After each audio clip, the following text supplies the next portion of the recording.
Hello, everyone. Welcome to another DCU Daily. Sorry for the delay, but we are here and we have so much to talk about. We got all the links, all the stories to talk about. Obviously, the biggest one, which I'm sure everybody has seen already, is apparently Skydance. They are interested in buying another major Hollywood studio with Warner Brothers on their scope this time.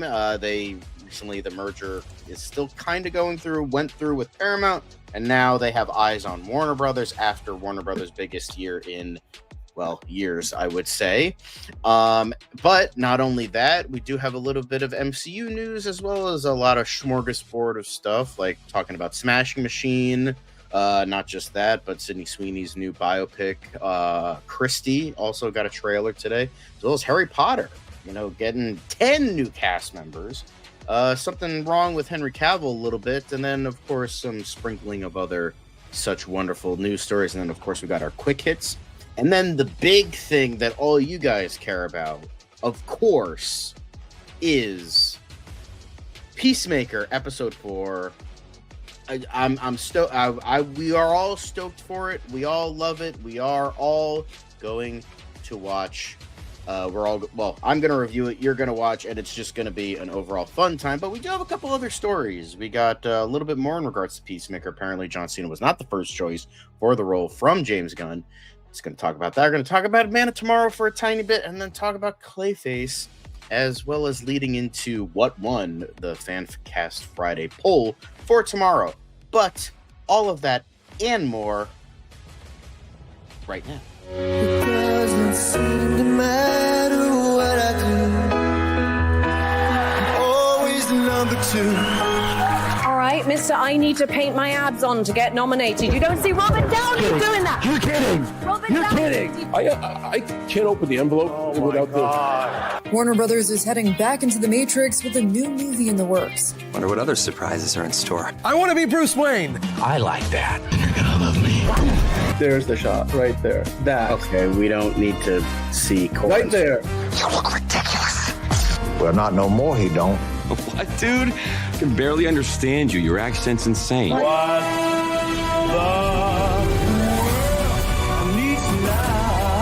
Give me a hand up. Nope, I'm actually okay. Thank you very much. Oh, wow. Wow.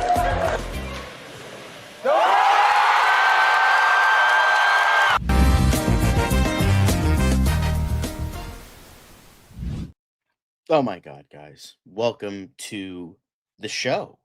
We are here. I'm John. Lovely to see you. Of course, we have tons of people in the chat already. We got Steven Ortega, we got Patrick Olinger, we got Monique, we got Tony, we got Right Dude, we got Anthony, we got a lot of people, we got Elite Z, we got everybody, I got tons of regulars in the chat. And Movie Spud just coming in. Movie Spud, hello. Before I introduce the co-host for today, I did want to bring up one little tiny thing in regards to some news recently. We are not going to be talking about the thing that happened yesterday. We don't talk about that on this channel. It is too controversial. We are not going to be talking about it, and anybody that brings it up in the chat will get a timeout. And if they keep perpetuating it in the chat, they will be banned from the channel. This is a fun media news podcast thing. We are not here to talk about controversial things. So I would just like to state that before we officially start. So anyway, Steven, we're not talking about that. It's just that me and Dan were both busy. That was literally the only reason. But speaking of Dan, hello. There he is, the man. The prodigal son has returned. Dan, welcome back to the show. He can stay awake for a few more minutes before he has to conk out again. But it's okay. We still love you, Dan. How are you doing outside of the exhaustion with everything going on? Yeah. There's a lot happening, and I am very tired. But it's actually it's good. This is even on rough days when I'm on the show, you guys make it worthwhile. So I'm happy because it's like the other day I watched back one of the shows, and it was like, oh, like it's been a lot of new things happening recently, so it was like getting back to the routine. Like it was like a comfort food thing. Like, and it's weird because I'm usually on the show, but listening to the show felt like you're back and like I'm back in the zone. So I'm glad Guess who's that back yeah. again. Anyway, This is sorry. well, this is not my play. This is a fake background, as you can tell with my hand disappearing. I don't want to show the mess. Yeah, that's a very messy But background, and Dan wants to look nice and presentable for you guys. So yeah. The biggest thing that, well, Dan has a lot of insight because he knows more business stuff than I do. But both of us have a high opinion about it. Anthony already discussed it in the chat before we officially started. But the big thing today is that Paramount Skydance Paramount, I already forget which one, how it goes, but they apparently are interested now. David Ellison, he's going to be next to Disney. He's going to be the next Thanos with that film studio Infinity Gauntlet, because he is very much interested in adding Warner Brothers Discovery to the list after a big year for Warner Brothers and after the split that we will get into, that David Zaslav was talking about in terms of the movie assets and everything else.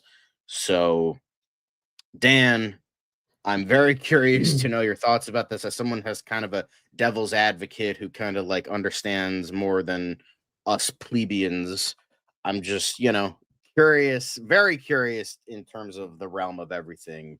What this means, what thoughts and everything. Yeah, well, so here's okay, just to kind of underline the story. It came out today through this isn't coming from a press release or anything, Right. but multiple. So John, I don't know if you have it from other sources as well, because this is Deadline. Yes. But I So saw this this is in the Hollywood Deadline Reporter. comic book movie. This was more the DC Studios side of things. Yeah, and we'll Wanted talk to about include that that since too. this is DCU Daily, but obviously Hollywood Reporter was talking about it for a Variety, I little think, bit, had as it. well as Variety. Yeah. And then also, I Everybody's think I talking about even it. There was a saw Wall it on Street Journal. yes. Wall Street Journal also talked about it, but the problem is it's behind a paywall, so I couldn't see the article, so I got rid of them. Fuck you, Wall Street Journal. Well, it's okay because I mean, I think all of the point is like, you look at all of these big outlets. It's not just the movie, news outlets like the trades and stuff. It's been picked up by the Wall Street Journal, and then these other like finance news, which lends credence to it in the sense that this is a real possibility. This isn't now we've talked about over the past couple of years that Warner Brothers might have been angling for a sale. Now, again, this is being reported by multiple outlets through sources that, you got to imagine, 5, 6 of the big outlets are not all getting, bad information. But ultimately, what's potentially going to happen or could happen is that Paramount, Skydance Paramount, newly merged together with the new owners, of course. Still, their seats are still only just warming up, I guess. The paint isn't even dry on the new logo with Paramount Skydance, or Skydance Paramount, whatever. I think it's Paramount Skydance. You could kind of see the first line. I think that's what it is. I mean, Paramount, we know, is one of the oldest studios. I believe it's the second oldest film studio in Hollywood of the traditional, the big 5, big 6. Universal is technically a year older, kind of like the Green Bay Packers are a year young, are the second oldest NFL franchise, and Arizona Cardinals are technically a year older. They're the oldest. Anyway, NFL analogy. And then Warner Brothers is also one of the oldest. Like, both of them have been around for over 100 years. We know Warner Brothers, and again, just a bit of a recap, Warner Brothers Discovery is splitting themselves up. And I think David Zaslav recently mentioned that he expects it to be done by April of next year, where you would essentially have the streaming side and DC Studios and all the other studios side. So studios and streaming, that includes HBO, Warner Brothers Pictures, Warner Brothers Animation, Warner Brothers Games, New Line Cinema, DC Studios, HBO Max. All of that would be one company that David Zaslav would be the CEO of, and then the networks the cable networks and some of the other assets, which are more cash rich, because when you pay for cable subscription, you make real cash versus streaming, which it's just becoming profitable with HBO Max. So that side, with all the networks like Cartoon Network, CNN, all the other networks that Warner Brothers owns, would be separate companies. So you would have basically Warner Brothers Discovery would split in half. Now, Paramount, the new Skydance Paramount, of course, it wasn't long ago, John. I think it was only a week ago, or maybe even a few days ago, that Larry Ellison, the father of David Ellison, basically the patriarch of the Ellison family, once again became the richest man in the world, overtaking Elon Musk. So we know that the Larry Ellison, owner of Oracle, or I think he pretty much bankrolled and has been bankrolling, David Ellison, his son's, Skydance company. Not saying that, David Ellison doesn't have any business sense or can't figure all this. Like, David Ellison does a great job, and he has like bankrolled Paramount and their film slate for a long time. So even before, he owned Paramount. Now he owns Paramount. So David Ellison, like you said, John, added Paramount to his Infinity Gauntlet. They just created a new sports division. They resurrected a Paramount Television. So combining all of their, Skydance Television, Paramount Television under one roof. They have restructured how, the leadership of CBS and CBS Sports works, all of those things. And they injected literally billions of dollars of cash to wipe out some of Paramount's debt. And then now they've been making big deals. Like, they brought in the Duffer Brothers. They have picked up some really hot spec scripts, which is rare these days for spec scripts to get the kind of deals that they have. They signed a deal to bring in Will Smith and Jada Pinkett Smith's production company. Your mileage may vary with that. Of course, I don't even think I've mentioned some of the other bigger ones. Like, they had a few other big deals. Like, they picked up UFC, to the point now people won't have to pay $60 a month or per pay-per-view. So UFC pay-per-views are not a thing anymore, because you could just pay for Paramount Plus, like monthly, whatever plan you have, and you'll get UFC, fight nights, as well as all the numbered events as part of that package. So, and that's not even everything. So, and then South Park, of course, they just gave a huge new deal to the creators of South Park to stay with Paramount. So I guess it's one of those things where, we could clearly see Skydance is putting the money in. This is big tech. Oracle is big tech. It's not Apple. It's not sexy like Apple or Microsoft or Amazon. But Oracle has, got a lot of heft to it, and that's owned by Larry Ellison. And we know the Ellison family, aka Larry Ellison primarily, would bankroll this potential deal where a Paramount or Skydance Paramount is now looking to, like you said, John, add Warner Brothers to that Infinity Gauntlet that already includes, of course, Paramount and everything, Nickelodeon, everything else, the CBS, everything that company already has. We know that Warner Brothers, of course, is going to split in half by April, but the key detail here is, John, you mentioned Warner Brothers, and there's actually a couple of key details. Warner Brothers is valued at over twice of what Paramount was valued at when they got bought. I think they paid like $8 billion and some change. So now you're looking at a situation where Warner Brothers, they would have to pay like over $33 billion potentially. That's what's the current valuation. So you're looking at a number that's very similar to what Disney paid for Fox, like all of the Fox assets that they bought. So in terms of the finances involved, you might be wondering, well, Skydance just put up that much money for Paramount. Do they have money for buying also Warner Brothers, which is a much bigger company? So yes, they do, because Larry Ellison, like we just mentioned, is the richest man in the world again, and he has been one of the richest for the longest time. So basically, they want to buy Warner Brothers. Not only do they want to buy Warner Brothers, the Skydance Paramount, they also want to buy the whole company. John, this is the key here. They're not interested in buying, the company once it's split up next year, so that it's streaming and studios is one thing, and then the networks are another thing. They want to get ahead of it, and the reason why, according to these reports, I'm coming back for the whole fucking thing, quote unquote, because from Andrew Garfield. And you know what? This is the really significant thing, because I want to hear from you about this, John, because I want to get any of you guys tell us in the chat. the reason apparently why they want to buy the whole thing before Warner Brothers Discovery splits in half next year is they expect there to be a big bidding war where Apple, Amazon, Netflix, I mean, potentially, and a lot of these other big, tech, companies that are in the media business could be bidding. They could all be bidding for the new Warner Brothers that will only have, the streaming and studios that David Zaslav would be the CEO of.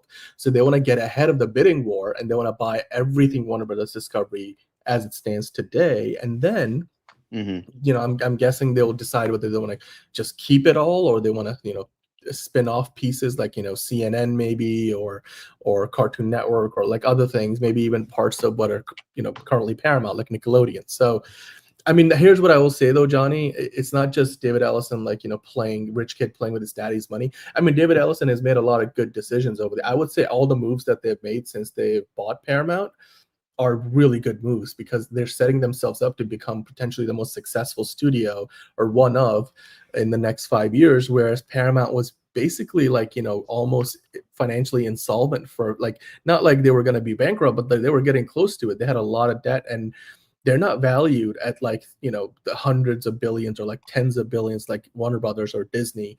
So they didn't have a lot of room to operate. And then comes in Skydance and says, we're going to pay off most of your debt and give you more and put in more money and now make all these deals I mentioned. So I can only imagine if they want to buy Warner Brothers Discovery, another company, John, that still has tens of billions in debt, that the idea here would be they would clear some of that debt and then start putting money in. So, of course, the first question, and we can talk about, there's a few different angles on this. We'll get to the DC angle. What do you think it says about Warner Brothers, Discovery potentially like sparking, or at least the new Warner Brothers sparking a bidding war next year after the split, and then Paramount, Skydance Paramount is trying to get ahead of that by, getting a deal done now? Like, do you think because I think for me that's a good sign that the fact that they expect there to be a bidding war where Apple and Amazon could get involved in buying the new Warner Brothers, that Skydance Paramount wants to get ahead of it. And then also, do you think that, what do you think that means for like the backlot, the iconic Warner Brothers backlot? Like, would Skydance Paramount or whatever, Skydance Paramount, Warner Brothers Discovery, whatever the big name will be, would they want to keep the Warner Brothers lot and the Paramount lot? Like, would they keep them as two studios? Would they just like sell off a bunch of land, like, and property, and like, so many questions. But what do you think about just the mechanics of this deal, and what does it say to you about the success of Warner Brothers and what they've been doing lately that they're attracting this much interest? Like, they were dead in the water when AT&T had them, and it's not true now. I feel like it's more cons than pros at this point. I understand the massive amount of debt that would have to be cleared, but I feel like that's the only pro. Like, it's just like, because I don't know, like I'm part of the history aspect, and yes, well, Skydance was probably the better out of the few studios, because I know a bunch of the other studios wanted to buy it out and then sell a bunch of shit off and then essentially break apart Paramount. Skydance was the only one that was going to like keep the Paramount name, but it just goes to show that like Warner Brothers is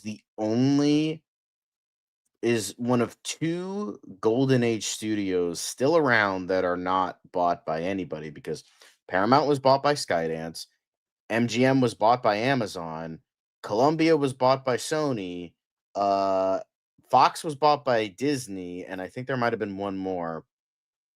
Warner Brothers and Disney are the only ones still standing, and if Warner Brothers goes with Skydance, then Disney is the last golden age studio that's still there. But I mean, to be honest, Disney doesn't even count as one of the studio system studios, right? Because Disney wasn't really a big studio until like the 50s, or like when, it wasn't like MGM got bought by Amazon too. So, that's another one to mention. I feel like I did say that. Yeah. Yeah. Okay. You're right. I mean, you're right, because Warner Brothers technically, but then again, Warner Brothers has bought and sold multiple times.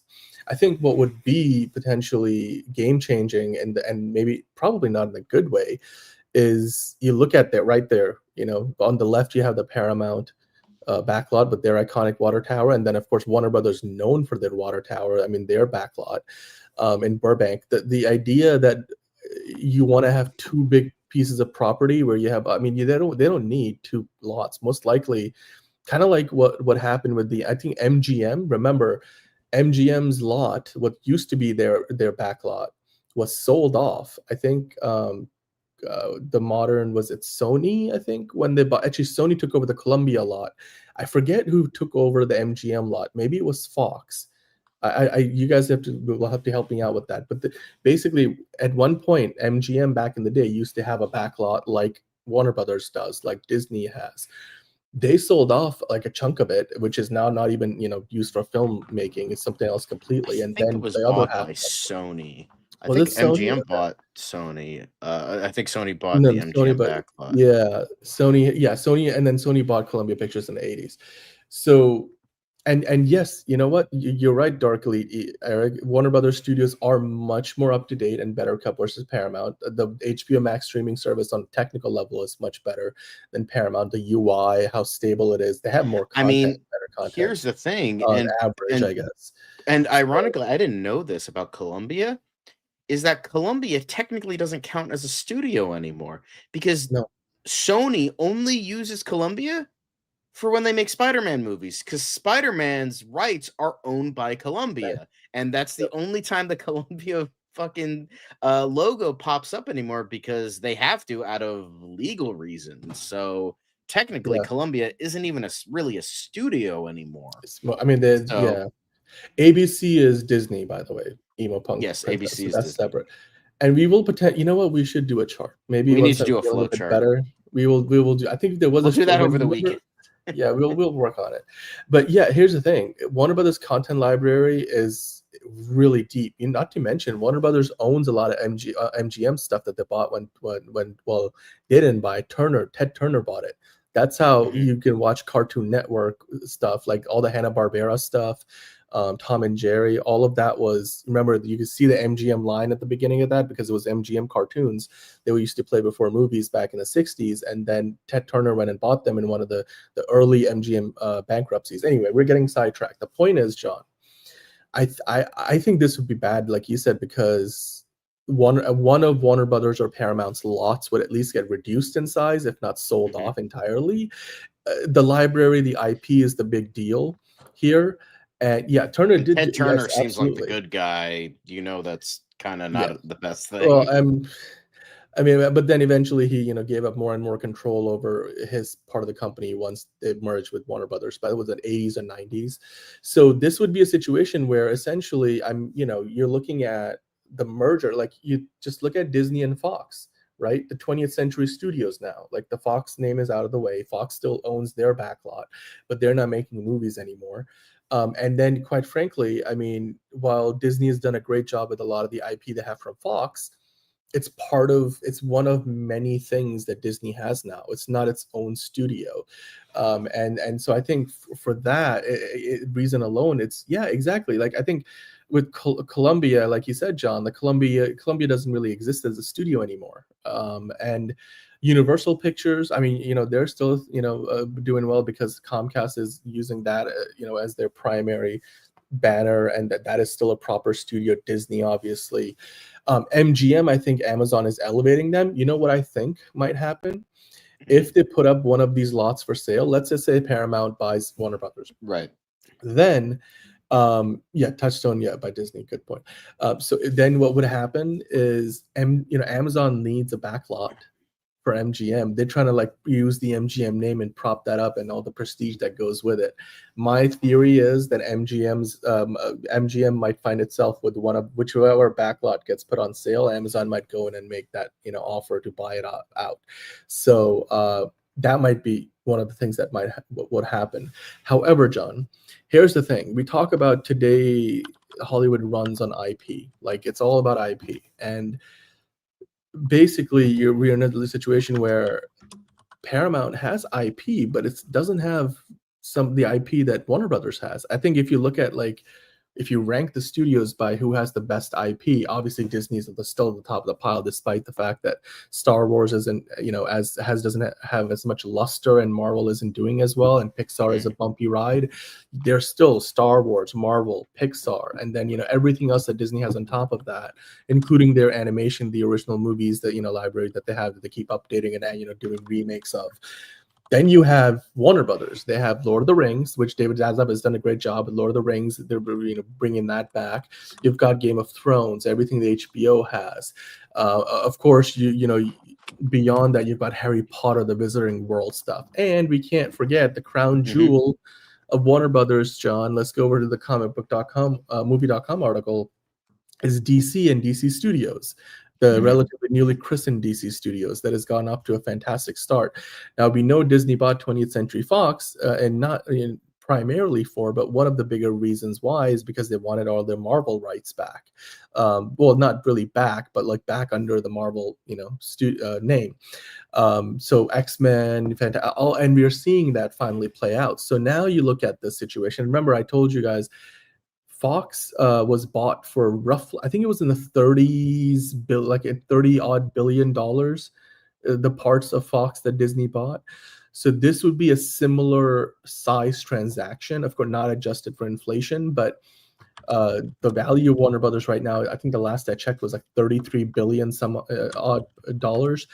And their stocks have been soaring. Like they went up like double digits. And then even Paramount Skydance stock soared almost 10%. So we know people are potentially, Wall Street would be happy because they would make, out like crazy with all kinds of profits. So Paramount Skydance would have to pay roughly the same amount, if not more, than what Disney paid for Fox. But as part of that, John, they get everything that Warner Brothers has, including DC Studios, Superman, Batman. Could we get, Maverick? Could we get Maverick crossing over with Superman? I mean, we know Superman had a lot of inspiration from Top Gun Maverick, which James Gunn said, and the way they shot those flying scenes and everything.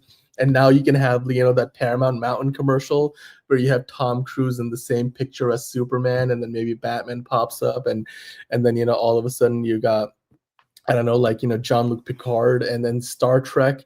Can we get a Star Trek? I mean, there's some exciting possibilities. And I, for one, I mean, look, it's bad. This would be bad because one of those, iconic prestige original Hollywood studios would go away potentially, at least the way that we have known them. They would cease to exist as an independent studio. But now you get the money. I mean, look, here's the thing. Warner Brothers is still very debt laden. Skydance could come in and wipe out a lot of that debt and then start pumping money into a brand that, like DC, which like Disney did with Marvel. I mean, maybe it could work out for the better, John. What do you think? How do you think this will impact DC Studios?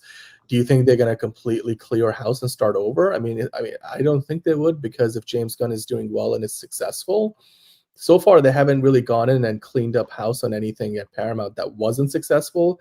But then again, Skydance was heavily involved financially with Paramount before the merger. So this is a different scenario where they don't really have a history of working with Warner Brothers before. So how do you think this would play out for DC and James Gunn and everything that he's putting together? Because they've already got projects planned out and in production and post-production for the next several years, like Supergirl and Clayface. So it's not like, they can just, I don't know, like walk in and say, cancel everything right now. Like it would take a lot more work. So what do you think would happen with DC Studios and all the IP that DC has to offer, which would be probably the crown jewel of everything outside of HBO for Paramount Skydance? I would be worried because just like this is what, like the fourth fucking shakeup that Warner Brothers has had in like the last decade, and it's just like it's kind of. That's very true. They used to be in Connecticut, by the way, Blue Sky. Yeah, I'm not very I don't know. I just can't see anything good happening from this. The only I would see the absolute worst. I would see just Apple already is in the movie making business. They made F1, by the way. Yeah. But it just I can't see any. I see the worst. I see the absolute worst. I just see I just see like this just getting unsheathed before it really can get going, um and I can't see this happening, like anything good happening in regards to this. I could see like the DCU just getting completely shut down before it even starts, and like another shakeup, and then they start something else with DC, and then they do tons of stupid fucking things, and then we don't get anything good. And right when we were starting to get something good, it might be undone fucking in a few months. So it's like it sucks, but like if this is gonna happen, I can't see the DCU surviving. No, I disagree with you because I think if it's successful, I mean David Ellison is not dumb. I mean the Skydance Paramount Skydance would come in and want to like make money and be like make these IPs better, elevate them. So I mean like New Line Cinema, for example, Jordan, Weapons, The Conjuring, Last Rites, Literally like half the fucking like consecutive so 7 movies that made over 40 million were like New Line, yeah, Conjuring, and Final Weapons, Destination. Final Destination, half Yeah. then that's 3 out of the 7 So were New I Line don't. films. So I think what would happen is similar to what Disney has done with Fox, and I mean that as a compliment, but also not so like it's a bit of an underhanded compliment because they've done a great job with Predator and the Alien franchises, depending on where you sit on the with all the projects. I think in general people think they've done a good job with those franchises.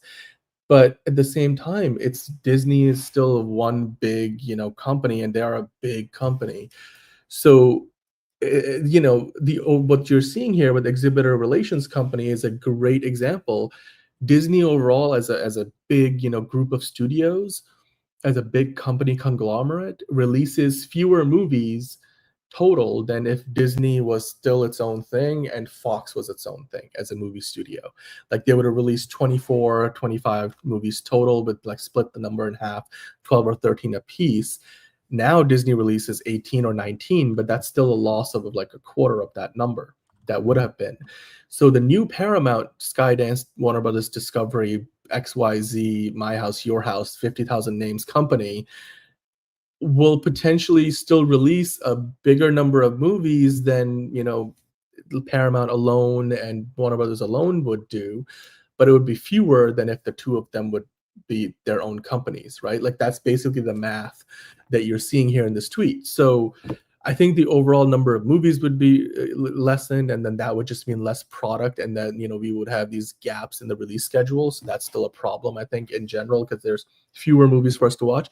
However, more money being pumped in, and more creators and more storytellers being given a chance to tell their stories, it could work out well. Like, for example, look at this. I mean, look, they've got Transformers and Star Trek. That's those. Can you imagine, like, Batman, travels to the future and joins up with, Captain Pike or maybe Kirk. Well, I would the like big thing a the big thing that Transformers a bunch of people are crossover talking about with is House of the Dragon. That's weird. I don't know how that would happen. Paramount owns TMNT, and so the Batman TMNT comic could finally get like a proper adaptation. Which So many crossover opportunities. Like small potatoes, but like whatever makes people fucking happy, I guess. I mean, look, this is why I think some of you guys have been saying, like, the amount of IP between Paramount and Warner Brothers is more than even like what I think they would automatically become, like the behemoth in Hollywood. Like right now, everybody says and agrees Disney is at the top of the pile, right? They've got every, like, Avatar, they've got Marvel. I've just Disney, you've got Star Wars, you've got Disney Animation, Pixar, or all of that. Disney Plus is the highest subscription base outside of Netflix and Amazon Prime. They have they're the third highest subscribed streaming service. When you have Paramount Plus and HBO Max combined together, that automatically would move into the top 5, whereas alone they're not in the top 5 of the most subscribed streaming services. So there's so much that could, I mean, yes, there's a lot of stuff they can get from this, but I don't think they're gonna, like, for example, bring in Michael Bay and say you make DC movies as opposed to James Gunn. I'd be more worried, and again, this is an exaggeration, if Netflix were to go and buy the new Warner Brothers next year and then try to restore the Snyderverse. But like, I don't think they're gonna do that. I don't think they would be interested in that. But like MovieSpot is saying, my fear is if Paramount gets DC, they'll either fire Gunn and Safran and put in their own people, or keep them and won't let them loose to do their thing to continue to make DC successful. I think that's potentially an irrational fear because, like I said, they're not buying Warner Brothers to, like, pump and dump. They're buying it because David Ellison wants to make movies. The man loves to make movies, right? And I'm not trying to speak highly of him because I'm like, oh yeah, he's the God send that Warner Brothers needs. But hey, I think overall the intention would be to not just break it up into pieces and sell it off. I think the idea would be, in fact, I'm willing to go as far as say that if Paramount Skydance were to buy Warner Brothers Discovery, they're more likely to keep all of the current WBD assets together and not split the company in half like they're planning on doing next year. And so that might end up being a good thing. The biggest downside is that historic backlot that Warner Brothers has likely goes away, or at least ceases to exist in its entirety. So to me, that would be the biggest downside. But yes, there's always the uncertainty when you go through a merger or acquisition, that a lot of good things could go away. Some good things, like Christopher McQuarrie could be more likely to direct a DCU movie. If the Fan Cast Friday went in that direction, Tom Cruise would be like, hey, I just got an office on the Warner Brothers backlot, leaving Paramount's backlot, and all of a sudden Paramount has chased him down. I mean, nobody can chase down Tom Cruise, but maybe David Ellison could. So it's exactly. I could see a good meme potential where it's like Tom Cruise running away from Paramount to Warner Brothers, and then an even faster Tom Cruise, Paramount getting Warner Brothers Discovery. It would be just, or like it's like then Discovery, Warner Brothers takes his mask off, like the Mission Impossible mask, and it's Paramount underneath. Honestly, I wouldn't mind seeing Tom Cruise as Barry Allen. They don't even need to do the effects. He just runs. It's just the power of Scientology. Xenu gives him those extra superpowers. Damn. Yeah. Wow. Well, I mean, hey guys, look, we can talk about this, all day long. There's so many moving pieces to this. Just remember the biggest thing to take away. It's not done. It's not even official. It's not coming from a press release or anybody. Hearsay at this point. I would say though, it's more than hearsay in the sense that we are hearing about this from all the big outlets, all the big trades, Deadline, Hollywood Reporter, Variety, and the stocks apparently are going up with the Wall Street. Doesn't we didn't even touch upon that. Yeah, I mean, both the Paramount stock went up like almost 10%. Warner Brothers went way over 10-15%. So both company stocks are going up. This is what the Hollywood Reporter, that's what this was talking about. So, and these numbers aren't even the most up to date. But look at this. Like 36%. I saw another one that was 33%. That's huge. That's 1/3. I mean, I just math. It's that's kind the of thing that has me. Oh, damn it! Huge. That's the thing that has me worried is the 36% because that means it's this is. I mean, than not. That is. Yeah, that's like betting odds wise. This is more likely than ever, and also Wall Street Journal, all these like financial outlets, picking this up. So there is legitimacy to this idea. This isn't just a rumor hearsay. This is more. Yeah, this isn't really just Jeff Snyder fucking coming in on his little podcast saying, this is what I think. No, it's like actually like it's like in between confirmation and rumor. It's substantial enough to like be a little bit worried about it, but nothing is like truly confirmed yet. Yeah. And then I think also at the end of the day, like John, you guys were saying M2G and Tony, like people will lose their jobs because there will be redundancies. Like you don't need, like, for example, HR usually ends up being a big one. There's a lot of marketing departments. Like Warner Brothers marketing department has been doing so well, John. You talked about it recently, like the fact that, they marketed F1 to the point, making way more money than anybody could have thought. Like they've done the same with the Conjuring Last Rites and all those things. So what happens with those guys, and then what about the Paramount marketing team and stuff? Like they've done a great job with like the Smile movies and other stuff. And so there's just a lot, or maybe that was Universal. I don't know. Anyway, the point is there's a lot of redundancies that would potentially mean thousands of people would lose their jobs. Also, they're going to be doing some layoffs to cut costs over at Paramount. Like they've already said that, like the new Skydance owners. So ultimately, is this going to happen? There's no guarantee. Is it likely to happen? It's more likely today than it was yesterday by a big margin, because you saw when Wall Street starts to notice and take notice, that means something real must be happening. Right. But at the end of the day, the news is that the Larry Ellison backed potentially bid is being considered by Paramount Skydance to go buy Warner Brothers Discovery. Why now? Because by April, Warner Brothers Discovery will be split in half, and they want to get ahead of the rush because they expect there to be a bidding war for the new Warner Brothers, which would include HBO Max, it would include DC Studios, all of the other studios that they have, Warner Brothers Games, and none of the networks that are, like CNN and stuff, like cable. So that will be its own company. So they don't want to, get into a bidding war with potentially Apple, Netflix, Amazon. So they want to get ahead of that, and they just want to buy the whole company now, and then I guess figure out potentially what they want to do with the pieces they don't want to keep. So that's the why now. And then of course, they've got the money to do it. They would be paying potentially as much, if not more, than what Disney paid for Fox. So we'll keep an eye on this story, and we'll see. Hopefully, it will work out for the better, whichever direction it goes. And the one thing that we didn't talk about that I want to mention really quickly before we move on was this little bit. This kind of feeds into the whole thing. So this I kind of included underneath the whole Warner Brothers thing, and there is a little bit of a little grain of something that kind of feeds into the idea that this is probably going to be more of the yes than no, is this thing. So David Zaslav was talking about how TV has become a terrible consumer experience, and he had this to say in regards to the marketplace. The marketplace is really challenged with too many players in the market.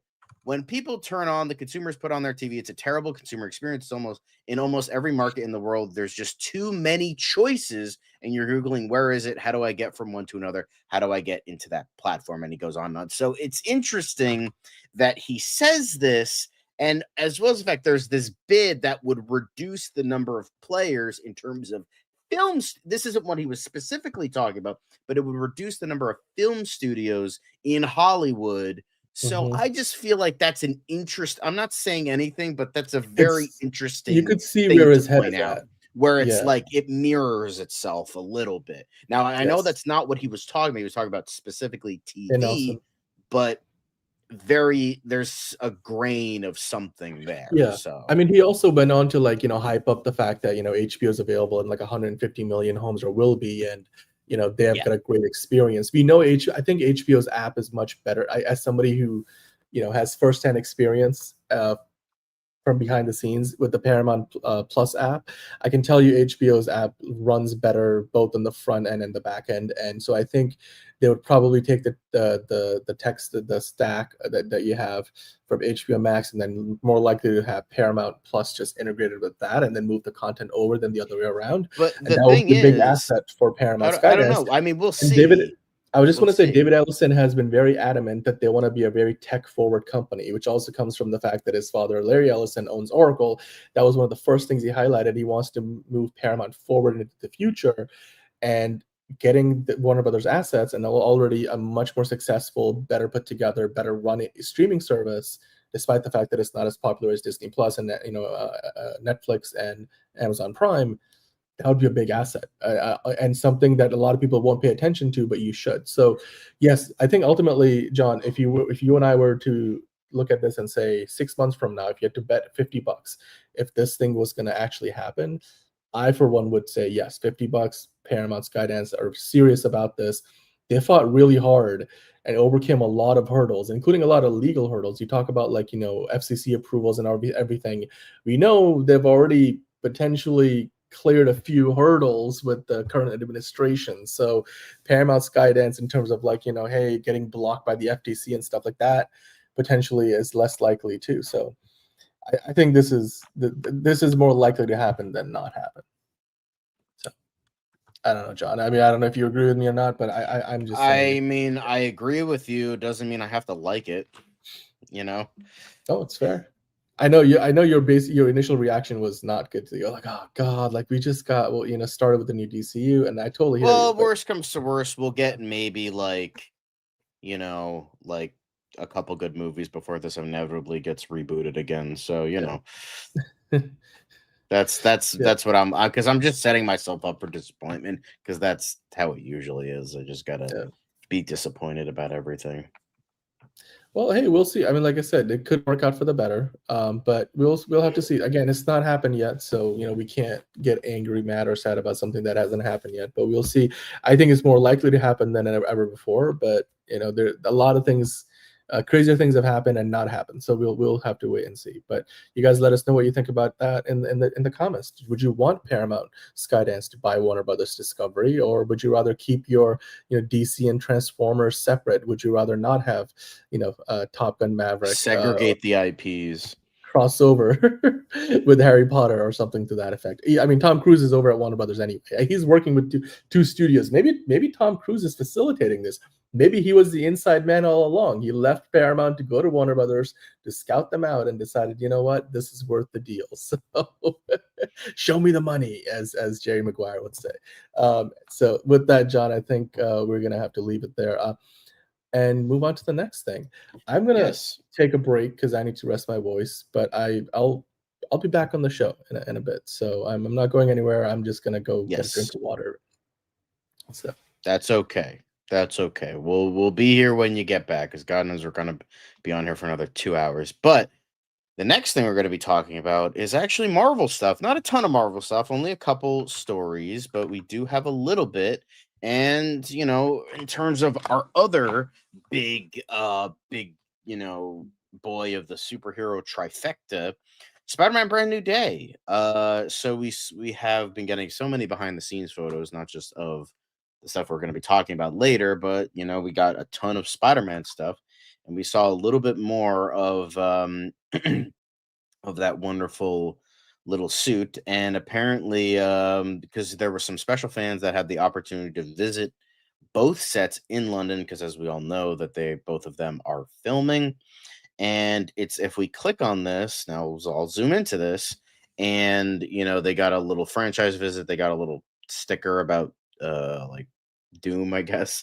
But here was the thing. Here so it looks like the suit is pretty much 100% real. It'll probably be touched up with CGI, but they got there's this thing right here is what's the interesting part is, like, I don't know if like Jacob Batalon is still in like his clothes that he wore in what he's wearing in the movie, but it seems like it because he's wearing an MIT shirt. So it seems like he might be, be going to MIT in the movie, maybe, instead of where they were going, or were they going to MIT? I don't remember. But so that's like an interesting tidbit. But a couple fans, Zendaya is there, Jacob Batalon's there, so they're definitely going to be coming back now. Whether they actually remember Spider-Man and Peter Parker is a whole different story, but it seems like the suit here is in fact very real. Like we kind of got that from other behind the scenes photos, but yeah, yeah, Tom Cruise, he's the Machiavellian. But hello, Hunter Iggy. But yeah, so this is they're real and they're spectacular Spider-Man. Even I'm not apologizing, but yeah, this is kind of cool. Like it's just like the affirmation of like this is 100% real thing. We're getting a truly real suit. Well, I mean, the only thing he said in regards to that was like, oh, he was scouring the internet to see what the fans wanted. And it seems like he was submitting stuff to what the fans wanted, which is more street level. But with that, we also are getting Hulk, Punisher, and maybe the new Black Widow. So, like, not fan requests, but I think he worded that a little wrong. But like fan, like what I mean, I guess you could call it a fan request, but like what fans have been kind of clamoring for these last few movies and what they really want to see. So Enterprising really hating that Seth Rogen laugh, but yeah, this is definitely cool to see, and I'm cautiously optimistic about this one. And although they did spell Bruce Banner wrong, Bruce Banner, come on, guys, you gotta fucking you gotta edit your shit. Like, come on, bruh. Anyway, um, but yeah, sorry. But yeah, very, very exciting. Love to see it. And as I said, I'm cautiously optimistic for this, but obviously we will get into it more when we get there. Now, this isn't the only tease that we got. Apparently, Doom is coming. And, well, not just coming, but he is here because apparently, according to this promo art, we got our official look, allegedly, at Robert Downey Jr.'s Doctor Doom. Now, if you don't want to see it, then look away now. But, yeah, so there was a whole bunch of art in regards to this. It was mainly like comic book art, like Alex Ross's artwork was used. So this is what it seems like that they are going with. This is the vibe they're going with, allegedly, which, this was seen promo art for the Disney 2026 Merchandise Expo in China. And honestly, if this is like, here's the thing. This is the promo art. So this might be like a design that's not even used in the movie. Bruce Van down by a van down by the river. Anyway, but I think so this might not be the official like look. I mean, they're propagating it as the official look, but we'll see. We'll see. Yes, I said that, Dan. It says it right here. Displayed at the Merchandising Expo in China. Boom, right there. I already mentioned it. Way ahead of you. But yeah, so this might not be the actual official look. This might be just like concept art, or maybe like a little bit further along art that was like, okay, here we'll just use this, and then it'll look different in the actual movie. But this does look kind of cool. I don't know why he has like a weird apple on his belt, but yeah, I think it looks pretty cool. I'm curious to know what your guys' thoughts are. I don't know why there's Believe in the Bulge. Uh but yeah, I think pretty exciting. But yeah, it's you have, Buzz Lightyear and all this other stuff, and Spider-Man. And the Spider-Man looks very different from, the Spider-Man we're getting. That's also a thing. Hang on. Let's zoom into this. So the Spider-Man here is not this looks more like Andrew Garfield's Spider-Man from the second movie. So like this is like proof like this might not mean anything. So although this could be for like different merchandising for like animated stuff, I don't know, but like yeah, so and like showcasing the set visit today and all that stuff. So yeah. So we got some more Marvel stuff, but not a ton of Marvel stuff, just a little bit, just to showcase just a couple things in regards to the two upcoming movies next year. But let's go back to the news side of things. We have a couple more before we move on to quick hits. Anyway, apparently if you were really anticipating Highlander, well, we're not going to be getting that for a while because Henry Cavill just had to ding dang and injure himself on set. Apparently what happened was he was doing training for the movie, and he was injured while doing so. So the production will be delayed on the Chad Stahelski directed reboot of the classic film. As you all know, Russell Crowe, Marisa Abella, Karen Gillan, Jimon Hunsu, Dave Bautista, and Max Zhang are all in it. So, it's kind of a shame, but I did want to highlight this because we have a couple like a little bit darker stories that deserved more than just a quick hit. So I did want to talk about this, as well as my theory, because we did talk about this a couple days ago. But remember that last Witch Hunter sequel that's coming out? When I heard about that, I'm like, okay, that's weird. Why are you making a sequel to this? But remember, that movie's made by Lionsgate, who was going to make this movie. And my theory is that they greenlit a last Witch Hunter sequel because they lost out on Highlander, and they're like, oh well, what do we do? Oh, we have this like last Witch Hunter thing. What? Fuck it, Vin Diesel, you want to come back? Yeah, sure. Here you go. So they're pretty much doing their own Highlander movie to try and like offset this after their poor business decision. So that's my theory. Because like, why the fuck would there be a last? Because it's like literally the same thing. It's like an immortal hunter who kills like entities and shit. Like it's kind of the same thing. So okay, that could be it.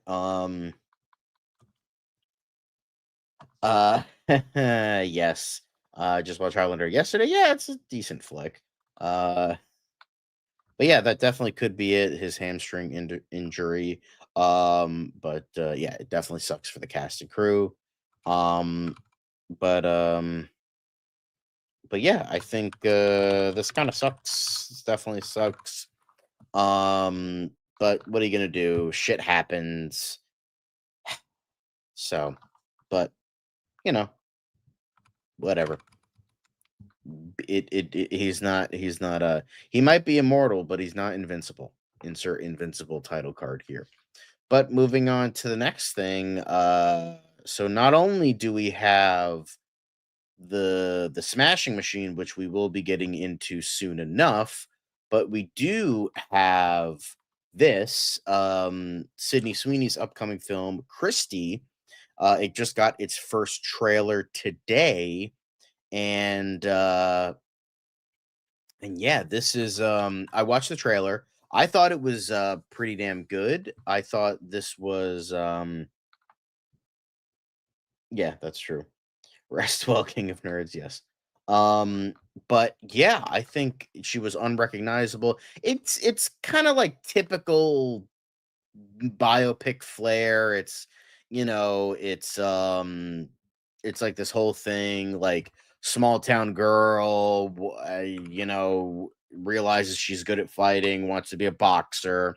She gets her she's she has a trainer. It all starts out good, then he starts abusing her, and then all this other shit. So yeah, it's based on a true story. As I mentioned, it's based on Christy Martin. So it's, reclaiming her agency after dealing with like this horrible thing, and very, very typical. But it sits at, with 32 reviews, it sits at a not great 63%. Although it did apparently spawn some Oscar buzz. So, yeah, so it had this to say: boxing movies have a way of feeling mythological, but what's so effective about Christie is that it simply tells her story, allowing the heroism to rise up out of it. It succeeds about half the time, making for a split decision where Sweeney and Christie both emerge as champions, while the film itself can't go quite the distance. Because I feel like that's kind of a well,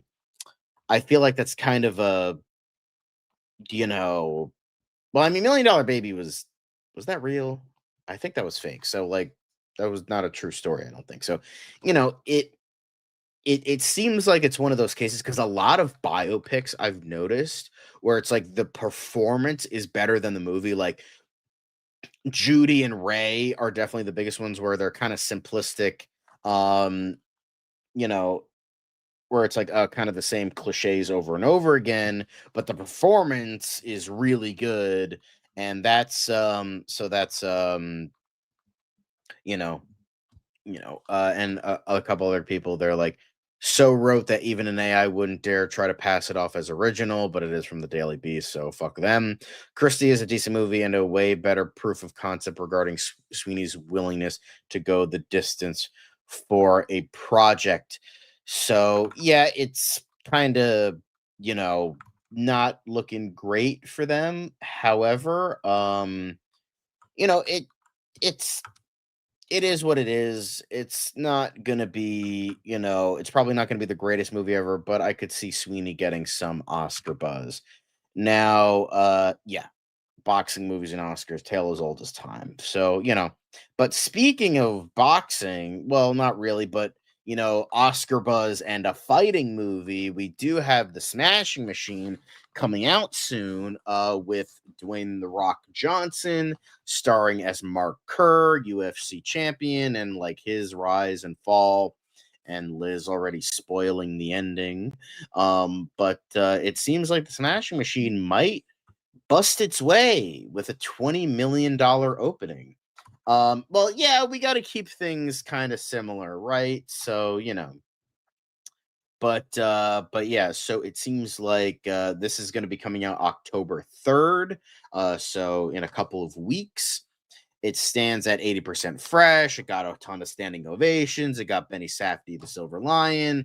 It's been getting so much buzz. People are shocked that Dwayne Johnson can actually act, since he's played the same, the same character, the same person in literally every single one of his movies, because that's just what The Rock does. But I think Black Adam's failure traumatized him so much that he actually started to act. Like it just absolutely fucking traumatized the fuck out of him, to the point where he's like, "Oh shit, I actually have to like act now. Fuck. Oh god damn it." All right. So, so that's I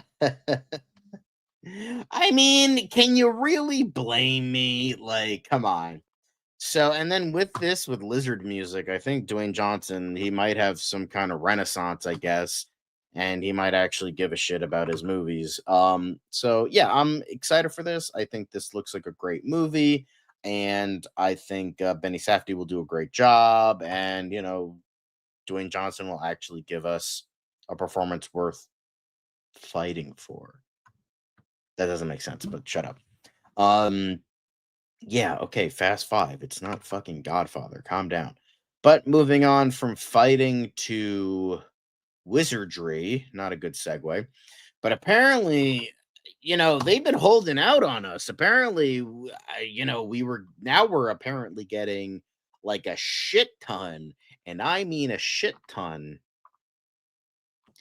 of like A-star talent here. Because we did get a couple famous people, like you got John Lithgow and maybe like one or two other people that are joining the Harry Potter show, but now we're getting a lot, and I mean a lot. Dwayne, okay, like what are you fucking smoking? Okay, this is for the audiobook. I was like gonna say like, whoa, hang on a second, when I first read it, but yeah, so it seems like I was like, the A-list talent's going here, apparently. That's that superhero train. Yeah, Jungle Cruise, the movie nobody fucking watched. So I must have misread it because it's for the audiobooks. But yeah, so Kit Harington, Keira Knightley, Ivan Ryan, Ruth Wilson, Ambika Ahmad, Leo Woodall, Simon Pegg, James McAvoy, Gemma Whelan, and Matt Berry are all going to be voicing, not in the actual Harry Potter show. So, okay, I thought this was going to be about the show, so I don't really give a fuck. Moving on. But speaking of James McAvoy, we were talking about this the other day, how he was apparently attacked in a bar near Toronto International Film Festival. But yeah, somebody mentioned this, and now we're getting the official story that McAvoy was at a Charlotte's Room in Toronto on Monday when a man hit him just before midnight. The star allegedly tried to calm the aggressor down before others came to remove him from the bar. An individual close to McAvoy told People James was having a casual get-together with producers of his movie, and as he later learned when speaking with the staff, there was a man who drank too much who was getting escorted out. James' back was to him, and the man just punched him. The unnamed source added that McAvoy was fine after the alleged punch and that he stayed at the bar to laugh off the incident. Which, like, that makes sense. The man's Scottish. He's probably been in, like, way more bar brawls than we would hope to admit. So, this is, like, nothing for him. This is a Tuesday for him. So, so yeah, but the thing is, this was another thing where it's like it was kind of a little bit more important than like just a quick hit. I wanted to talk about this a little bit more. But yeah, like it is kind of funny. He's good, he's fine. It's just like I found it to be kind of amusing, but like at the same time, like yeah, I'm just like kind of like he's okay. You know, yeah. But yeah, I think this is really interesting because it's just like, when I first read it, I was like I was like, "Oh, um I was like, "Oh, Scottish man in a bar brawl? That's interesting." But it turns out not to be that case, but you know. Um Hey, there he is. There he is. We got a Dan, add to your sound effects. You got to have honka honka in there when Caleb comes in. What are you talking about, Dan? But yeah, but I just found it to be like I was like, "Oh, is he okay?" And just tell people that he's okay, and as well as the fact amusing because it's like dude gets punched in a bar brawl, nothing's happening to him. He's got that Scottish blood. You know. Um so yeah, everything's good with him, but because we just wanted to address the story. I just wanted to briefly talk about that. But yeah, moving on. This was an interesting one that again I wanted to talk about a little bit more than just a quick hit. But Glenn Powell says that Chris Pratt in Guardians of the Galaxy changed Hollywood leading men. You can be sillier and not just brooding like Robert Pattinson and Christian Bale. Ooh, Dan's gonna get his dukes out. Oh, he's insulting Christian Bale. Um, you know, I think I don't know if I totally agree with this because I feel like, what about Iron Man? That was not really as serious as one would expect. Maybe like it was truncated with Chris Pratt, but so he was saying I this. mean, Jim Carrey, Yeah. Come on. I don't know if I like, yeah, as I say with Dan, like, yeah, but like, I don't know. It just feels fucking weird, like a little bit, because it's just like, damn it, Hunter. But I don't know if I agree with this. Like, I guess like maybe there's the semi seriousness of the movie and like that, and it's not just a comedy star. It's not just that, but like, yeah, I don't 100% agree with it because like look at Robert Downey Jr. He wasn't serious in that movie. I mean, he kind of was, but like not like totally 100% serious. And Wait, Jim Carrey was in plenty of blockbusters. I mean, yeah. Hold on. Wait, Jim Carrey wasn't. Okay, now I'm trying to think. That's a good point. I mean, what would you count as a blockbuster in the 90s? he was in Batman Forever. There you go. I mean, and honestly, Jim Carrey has been in all the Sonic movies. Well, he didn't do a lot of good comedies, Sylvester Stallone. I mean, he had Demolition Man, but that was kind of it. But I suppose he didn't do any huge franchises, but anyway, okay. Yeah. I mean, like, remember fucking Dark Knight Rises? So that's what that feels Twins. like. Twins. I mean, Schwarzenegger like did half of his movies were action comedies. I can't. God, I did the worst Arnold impression of all time. That will get cut up into a sound effect. I mean, yeah. So I don't totally agree with this. Again, I guess he's saying it helped. Okay, that makes sense. It helped, but like, I don't think he was like the guy. I think he just respects his hustle and. I think the sentiment was genuine. I just think it's in his mind he was giving him a compliment. So, and I'm okay with that. It is. Yeah. Yeah. But no. Sorry, Caleb and I are talking. But yeah.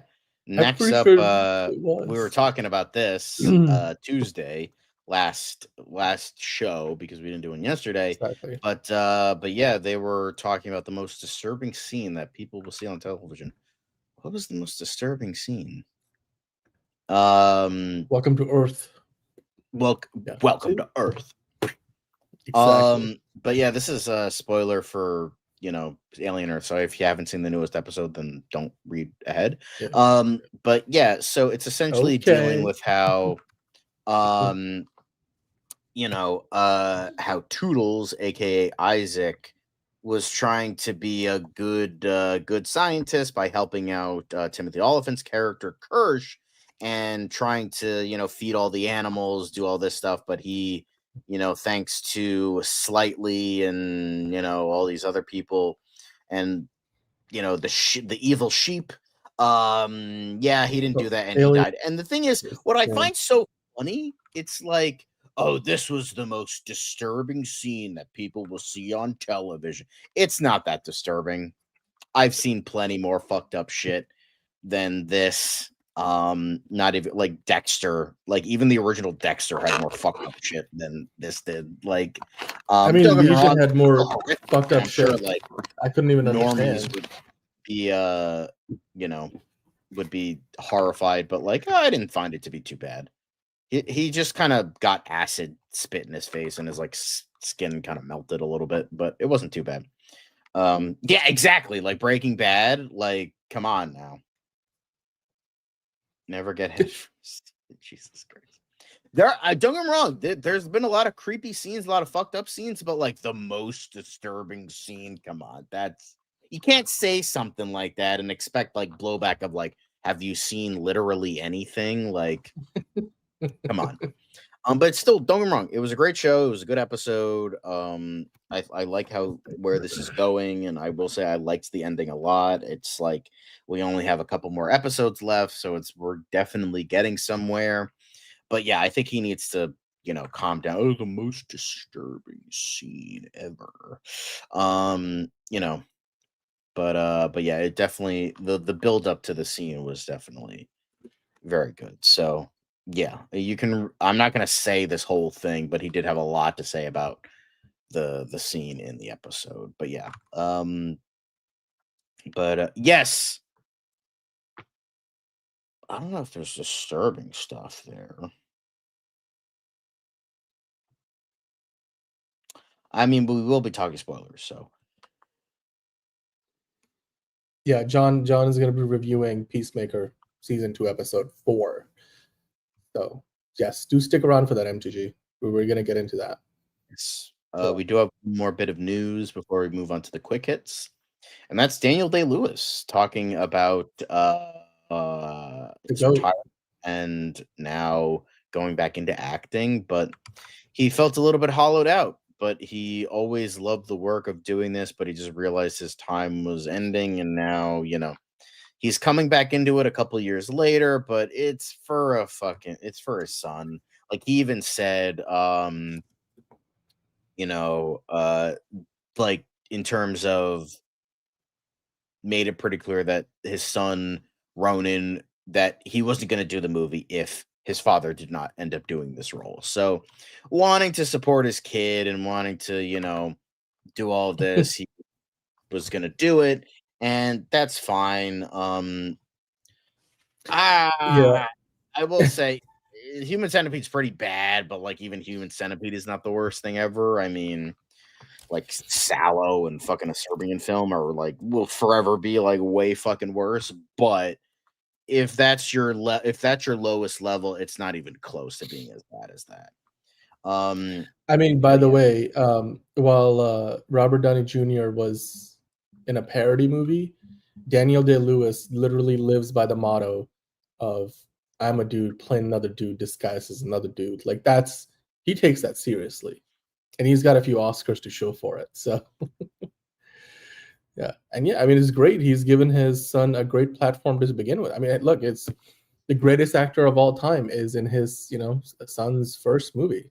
Nepo I mean, baby. Anyway, I mean, yes, Uh, definitively, you could say it gives him a leg up on other people, but like, hey, maybe he's still got to earn it with a good story. Like, you can have the best actors in the world in a bad movie, and they're not gonna, save it. Like, I've seen plenty yeah. of that happen. I mean, I mean, it's look at not. fucking Island of Dr. Yeah. Moreau. You had Marlon Brando and Val Mhm. Kilmer, and that was a steaming pile of dog shit. So, like, it happens. Exactly. Like, no matter It how good of happens. an actor you are, you can't save a bad script, or a bad production. Yep. Exactly. No, and I never will. Fuck Antichrist. Fuck Lars von Trier. Fuck all that shit. But yeah, I just wanted to like kind of I thought I was gonna have more to say about it, but it's still like we do. It's still kind of interesting to see how like after Phantom Thread, he's like, no, definitely not. But I'm curious what this will mean after. Is he actually gonna start acting again, or if it's just gonna be like exclusively his son's movies, or if it's actually gonna be in other films as well. So, yeah, but yeah, I hope I hope his son is actually good on his own right. Yeah, fucking Lars von Trier fucking sucks. He's a fucking pretentious dickbag. Dude, Lincoln, he did. I mean, that was his last. Was that his last role before retirement? No, Lincoln. it was Phantom Thread. There was the Paul Thomas Oh, okay. Anderson movie, Oh, Phantom okay. Thread. But didn't he win for Lincoln? I thought I think wasn't so. that one of his Oscars? I think Go so. It figure. was An Steven Irishman Spielberg. winning for an American president. Go figure. Well, I mean, Steven Spielberg, the GOAT director, directing the movie, so makes sense, Yeah, I'm just looking it up because he's won 3 Oscars. Yes, okay, he won for Lincoln. He was nominated for Phantom Thread. He won for There Will Be Blood, and he won for My Left Foot. So he won for My Left Foot, There Will Be Blood, and Lincoln, but he was also nominated for In the Name of the Father, great movie, Gangs of New York, and then Phantom Thread. So yes, he won for 3 out of 6. Nice.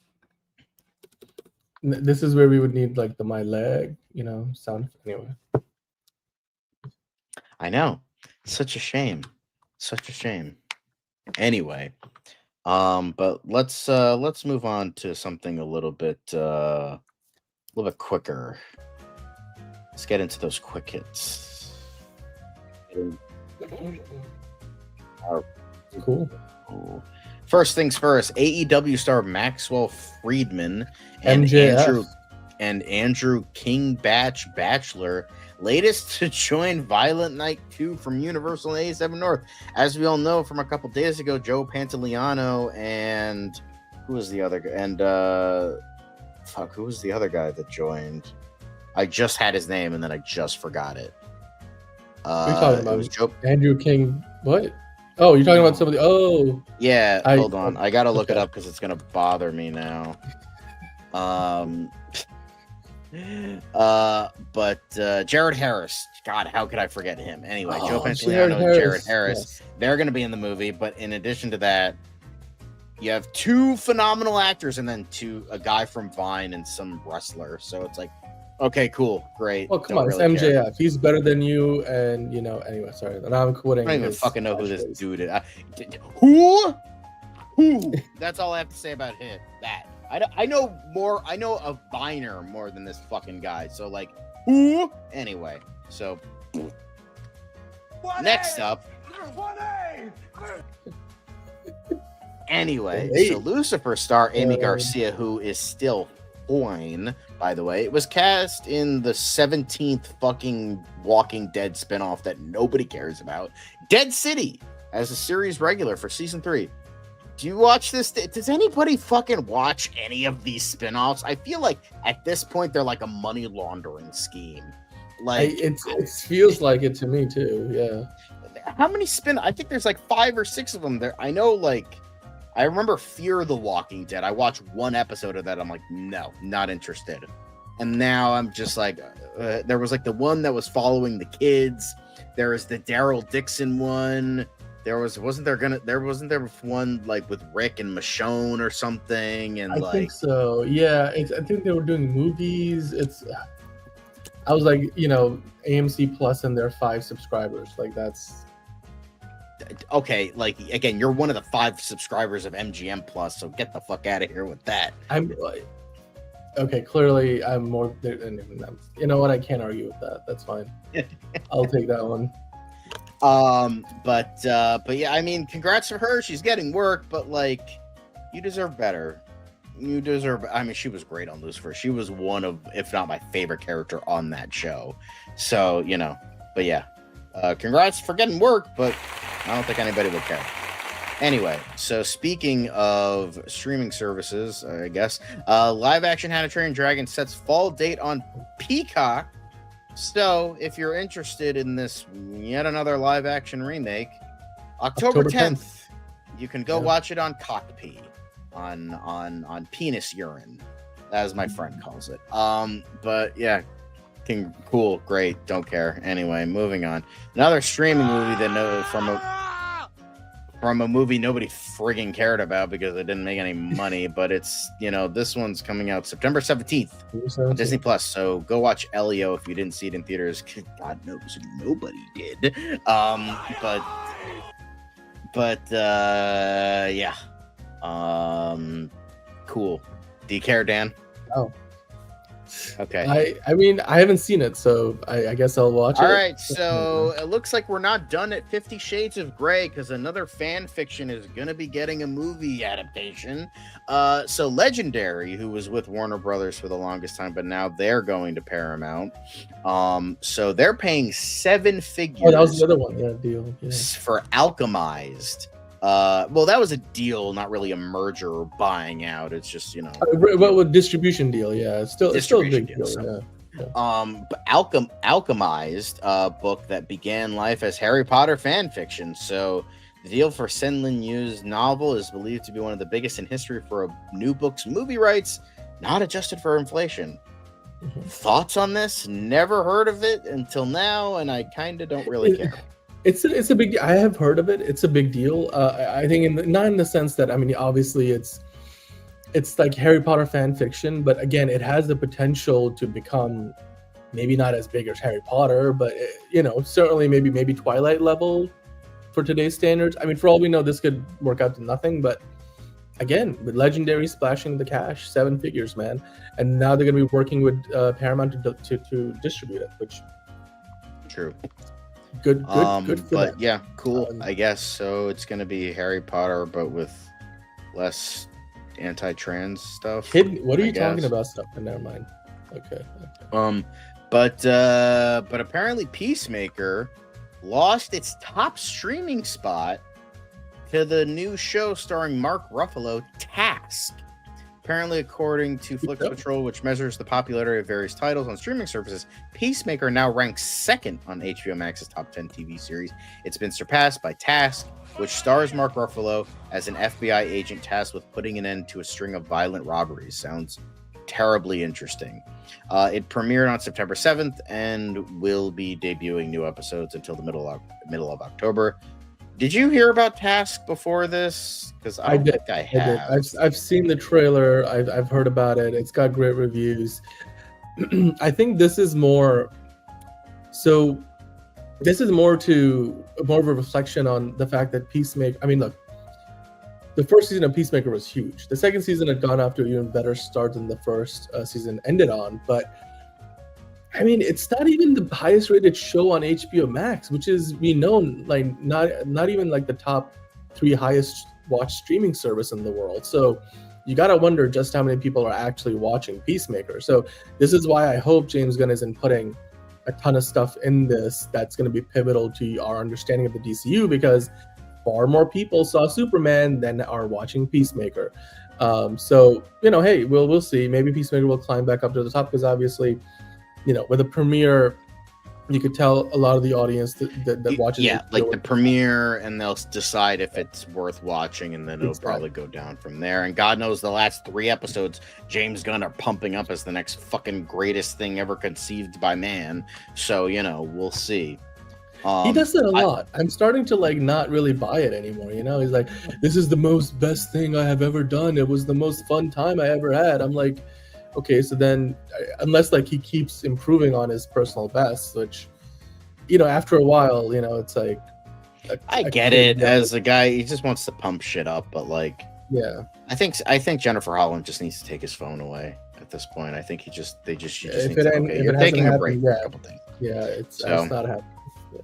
Anyway, but still staying on with Task, it opened strong on HBO with premiere audience up 26% from Brad Inglesby's Mayor of Easttown, which I have Kate heard Winslet. of. Yeah, Kate I think Winslet. Well, My yeah, parents it was- watched that one. It was a good. It was So- also a great show. So the premiere episode drew 3.1 million US viewers in its first 3 days of availability across HBO and HBO Max, putting it among the top 5 HBO series debuts in the streamer's history, according to Warner Brothers Discovery.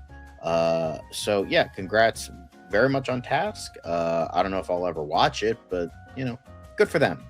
But James not doesn't so need to good for the next show we're going to talk about, and that is Mr. and Mrs. Smith. Apparently, season 2 has been delayed by Prime Video. The mystery of who spoiler: the mystery of who survived the gunfight in Mr. and Mrs. Smith season 1 cliffhanger will remain unsolved for the time being. Production on season 2 of Prime Video's popular series is pushed with its future uncertain, sources tell Deadline. So we don't know if this is going to continue because, you know, relocating, production delays, all that fun stuff. So we don't know if we're going to get this. Probably not. But yes, Mr. and Mrs. Smith has a show. Yes. No, like I saw. Like, I think it one actually trailer has for it. Emmy nominees nominated too. It's nominated for a few Emmys. It was surprisingly good. Like they had to follow in the footsteps of Brad Pitt and Angelina Jolie. That's not an easy task. So Yeah. But yeah. Sorry. Anyway, Yeah. Kirsten We'll talk Dunst about is not James interested in a Bring That's It On right. sequel. Leave good things where they are, even though we've already had like 7 sequels to the original. But yeah, cool. We're not gonna get a Bring It On requel where she comes back and trains the next generation. So be thankful for that, I guess. I don't think anybody was really clamoring for a Bring It On reunion.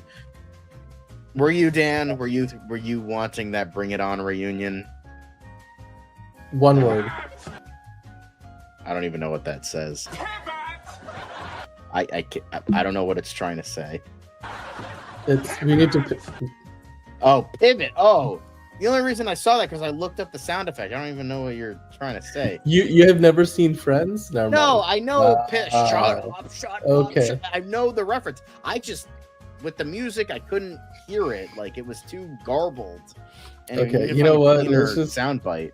Anyway, It's- speaking of Paramount, they were apparently creating a new sports entertainment division me- led by Jesse. I mentioned that Siskel. earlier. Yep, exactly. Cool.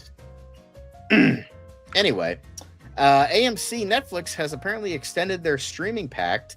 The deal includes new seasons of current shows. We were just talking about it, Walking Dead, Daryl Dixon, and library content like Orphan Black.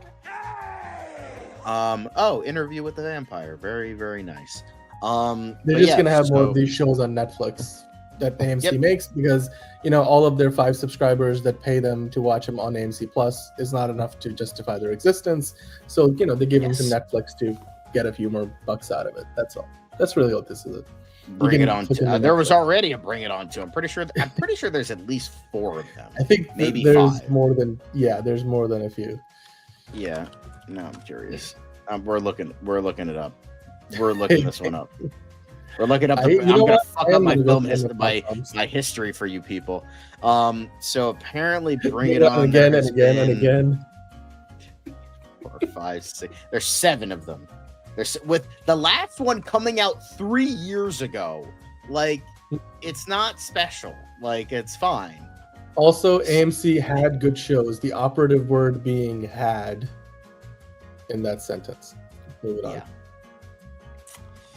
Yeah. Anyway, so congrats to Netflix and AMC. Anyway, new movie. Oh, there he Jane is Fonda, again. Mark Ruffalo, Sanaa Lathan, and Marissa Tomei set for mental health inspired This Is Crazy. Thoughts? This is crazy. Yeah. Cool. Anyway, in the name. Big Little Lies season 3, after season 2 came out like 16 years ago, officially in the works. Sets Francesca Sloan to write. They signed What a are your deal. thoughts? The showrunner is back. She's signed an overall deal with HBO, so Francesca's not going anywhere. And looks like they were very well received. And season 3, I'm sure they're going to take it in a new direction. I mean, Nicole Kidman. I have a friend. Only one of many. I have a iconic couple actresses friends in the who show. really, really love Bring It On, so that's why I kind of know more about it than I should. But Everywhere I go, I see Mark Ruffalo. oh, is he the new you- Pedro Pascal now? Is that what it is? Well, now you see him, but now you don't. But you will, and now you see me 3. There you go, too. So there's another one. All right. So anyway, Big Little Lies. Woo, anyway, Idris Elba is directing, starring a psychological thriller. This is how it goes. This is how we do it. You missed a chance, Idris Elba. You missed a chance. But this is kind of cool. Like, I'm always intrigued with when actors become directors, because I'm really curious of are they doing that because they're bored with acting, or are they do it because they actually have like a real, like Joel Edgerton, The Gift was really good, and then you have I don't know what's a really bad example of actor becoming a director. Ben Stiller's a great one. I think he's a really good director. Dakota Johnson. It's not happened yet, but it will. She's about to direct a movie. Yeah, that's probably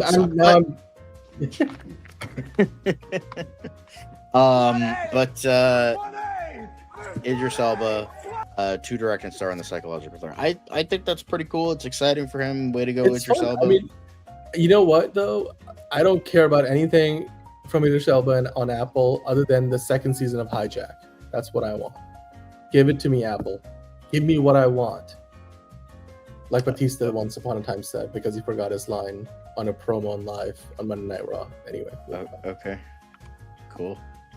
Anyway, Pauline Chalamet, yes. Does she look Chalamet. like Timothy? She looks like Timothy Chalamet. She looks like Timothy Chalamet. Like straight up.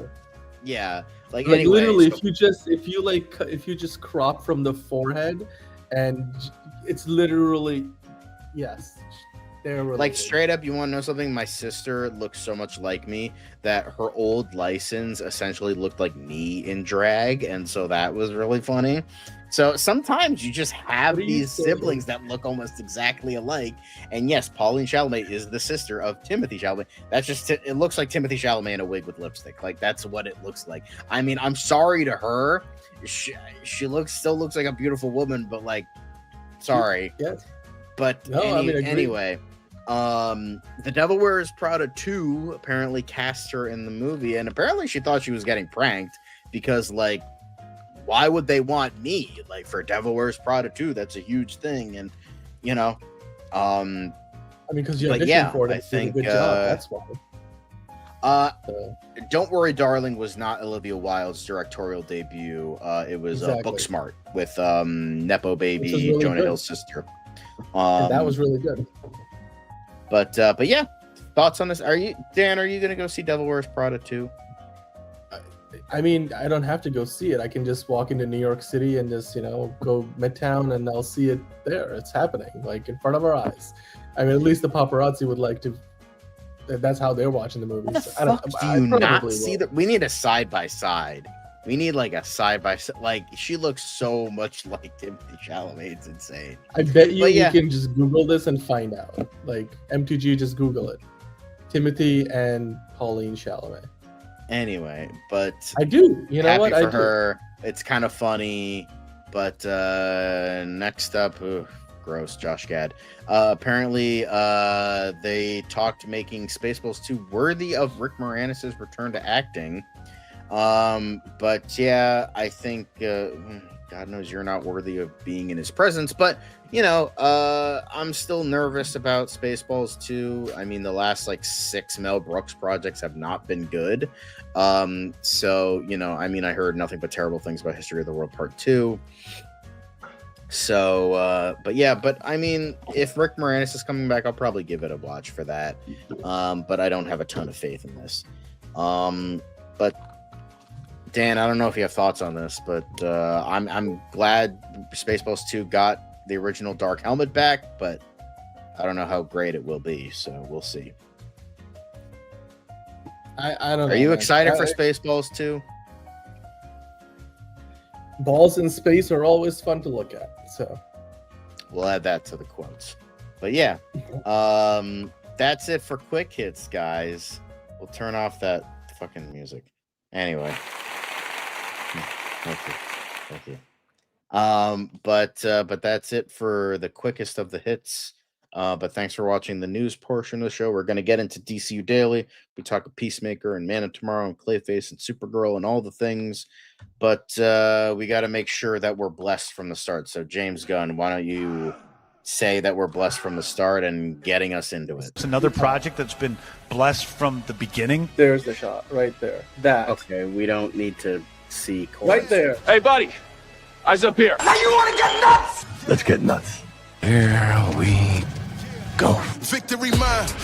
Ask me how am I doing? I'm telling you, really, I'm doing sublime. I never wait in a stewardess line. I just go do it. I'm moving my time. Really had nothing to do with it. How am I moving? I'm moving like you want to shine. Follow my lead. Don't listen to lies. I had to put me all on the line. That's why I know that victory's mine. I prefer Jared Leto.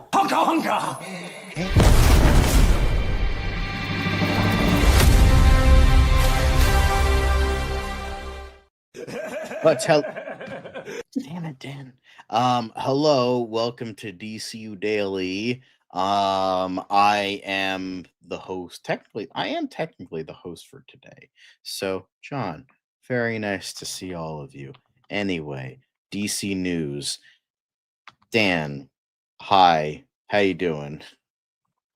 You doing great? Are you doing fine and dandy today, Dan? I'm trying to survive. I am in pain, like no joke, but I want to be here for the DC part of the show because that's the best part of the show. So it's time. What are you excited to talk about today, Dan? It's DC time.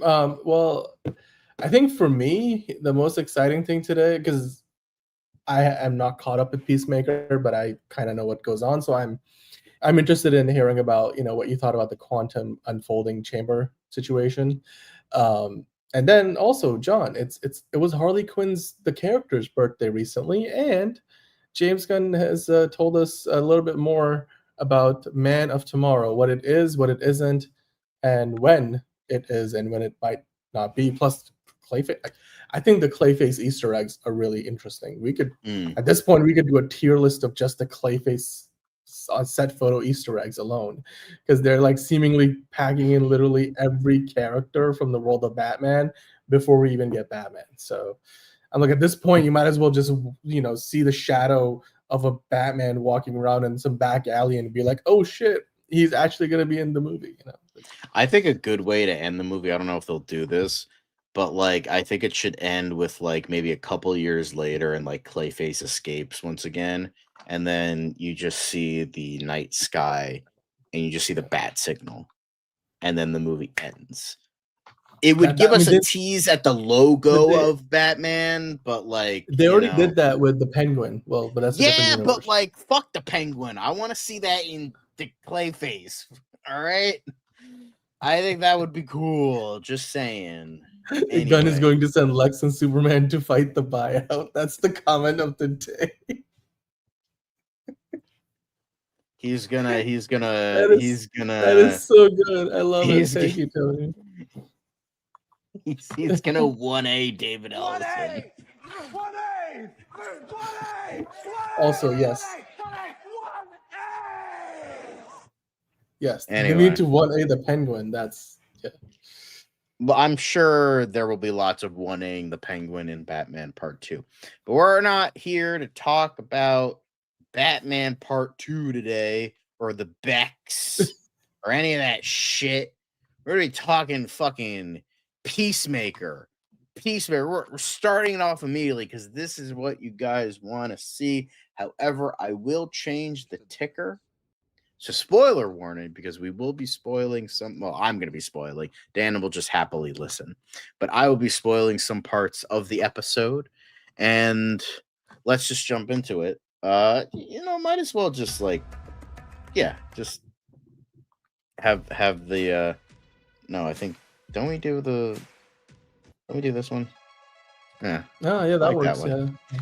I always Um, forget what this is like. So but honestly, I think this is probably, if I had to say, like probably the weakest episode so far, because this is mainly a picking up the pieces episode. We got so much with last episode. We got an onslaught of, thank you, Caleb.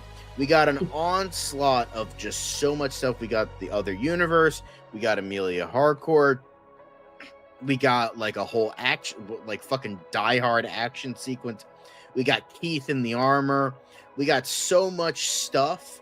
They're like, all right, we got to let the audience breathe. However, I feel like there could have been a couple more things to make it a little bit more engaging, but it's not a bad episode. I feel like it had some gross humor. It does. I was having some PTSD flashbacks from the first season, but for the most part, I thought that this was an overall worthwhile episode. I do think that,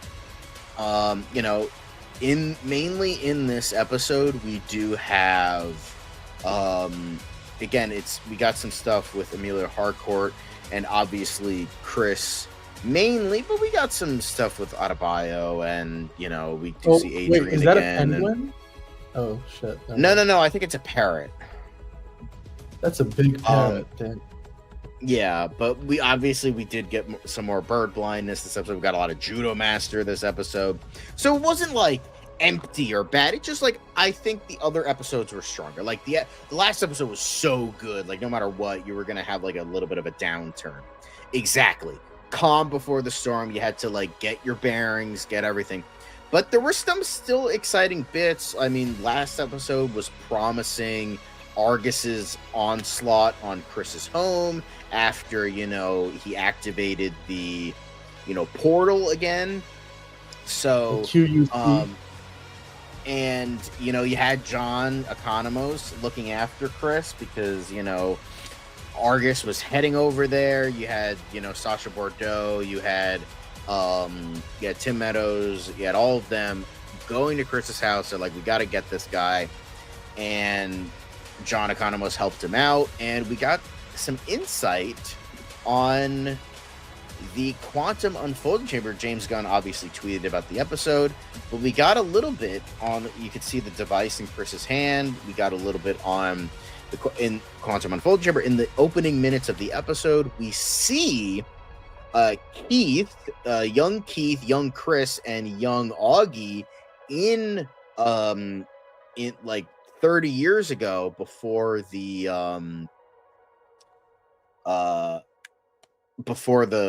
all the events of everything happening, and they're hunting and they shoot and kill something, and apparently they shoot and kill like this alien looking motherfucker, and they find the quantum unfolding mechanism, which is in Chris's hand, and that was the thing we saw in the trailer, as well as this door to the quantum unfolding chamber. So it is answered that the chamber was not invented by Augie. It was not, he didn't they even mentioned I thought like your dad was a genius or something. No, he's a dumbass. He just found this and like took it for himself. Very white of him. So we did get an insight into that. However, we didn't get an insight into the helmets because they were like, I will say, yeah, very good audio design. But we didn't get a lot into the Peacemaker helmets because Adebayo asked like, hey, so he didn't invent unfolding chamber. What about the helmets? And he's like, it's complicated. So I assume some alien technology was utilized from the quantum unfolding chamber into the helmets, if I were to take a guess. Or he stole stuff. So, whatever it was, but we got some insight into that. And essentially this entire episode is just like mainly Economos stalling so that Chris and company could set up the new unfolding chamber with that mechanism.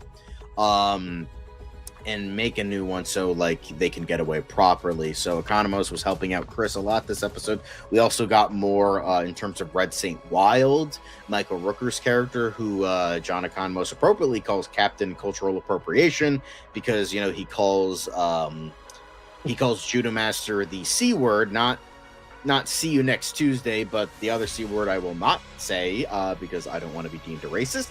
But he calls that many times. He's kind of appropriating Native American culture, although it might seem like he has something, because he might have some sort of magical power that might not be totally like that. But so we got a little bit in regards to that. No, it was a parrot. But the Red Saint Wild got a third eye, most definitely. But yeah, I think we did get a lot, but we didn't like get a ton. We got a good fight scene between Judo Master and Chris. We did get like this hunting cabin that was Chris's. We got a little bit more insight into Adebayo. She got her like, I got my ad for my security agency in this magazine, and Chris was like, nobody fucking reads that rag. You got duped. And she's like, oh shit. So we got a little bit more with her, and then we got a little bit more Adrian, as you can see right here. There he is. He was helping out, trying to, helping out his bestest friend in the whole world. And then we also got a little bit later on in the episode. We got a little bit of Rick Flag, a little bit more Rick Flag Sr., not Rick Flag Jr. We got a little bit more Rick Flag, and he offered Amelia Harcourt an option for something, because he revealed that officially, letting her know that, yeah, you've been blackbooked. You cannot be, no, because that's what I think of. Hello.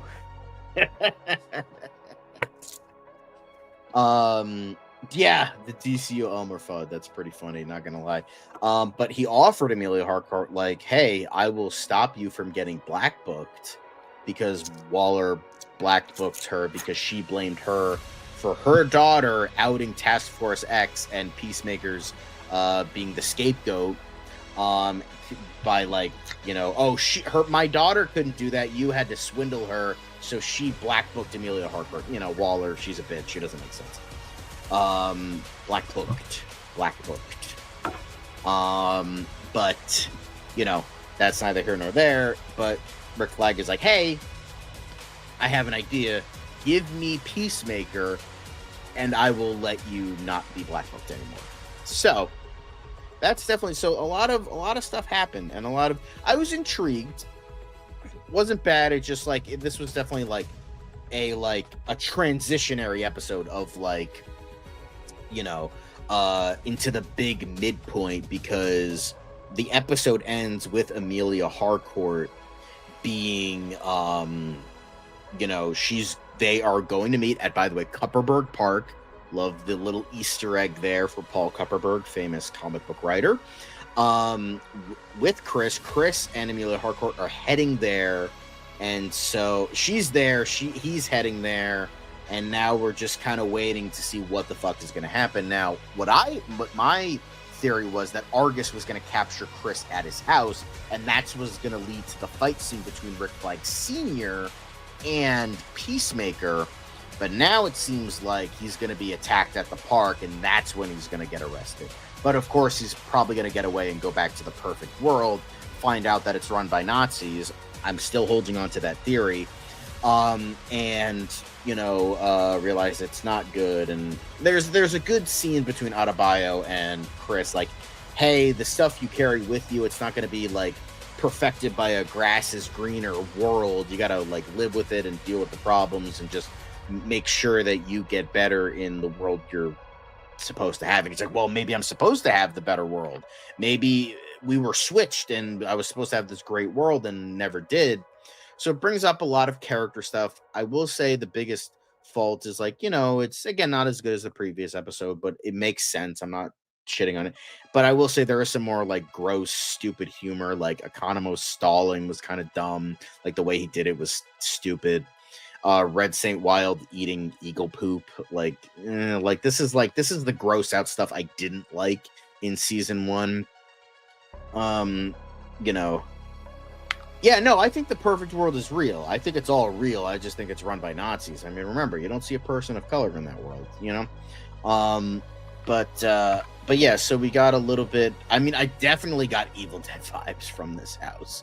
So, you know, we got, although I will say you did get John Economos spitting Tim Meadows in the face. Allegedly we're getting Lex Luthor in this, but I tried to find a source for that and it was all bullshit. So I don't think that's true that we're getting Lex Luthor in this show. But overall, I think it was a good episode. I don't think it was a great episode, but we did get, you know, kind of like a lot of stuff here, but it was still like a calming sort of stuff. It wasn't like an onslaught, like, you know, like some of the other like the previous episode. And here, you know, we got a bunch of stuff. We got more Judo Master was funny. But yeah, quite a lot of good stuff here. And overall, I think it was good episode, not a great episode. If I were to like give it a rating, I'd probably give it like a 7, maybe a 6.5, 7.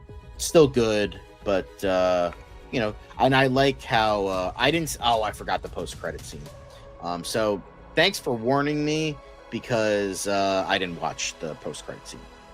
But yeah, that's we already talked about that, Decole, at the top of the show. So Be Kind Rewind, you can watch that and let us know your thoughts.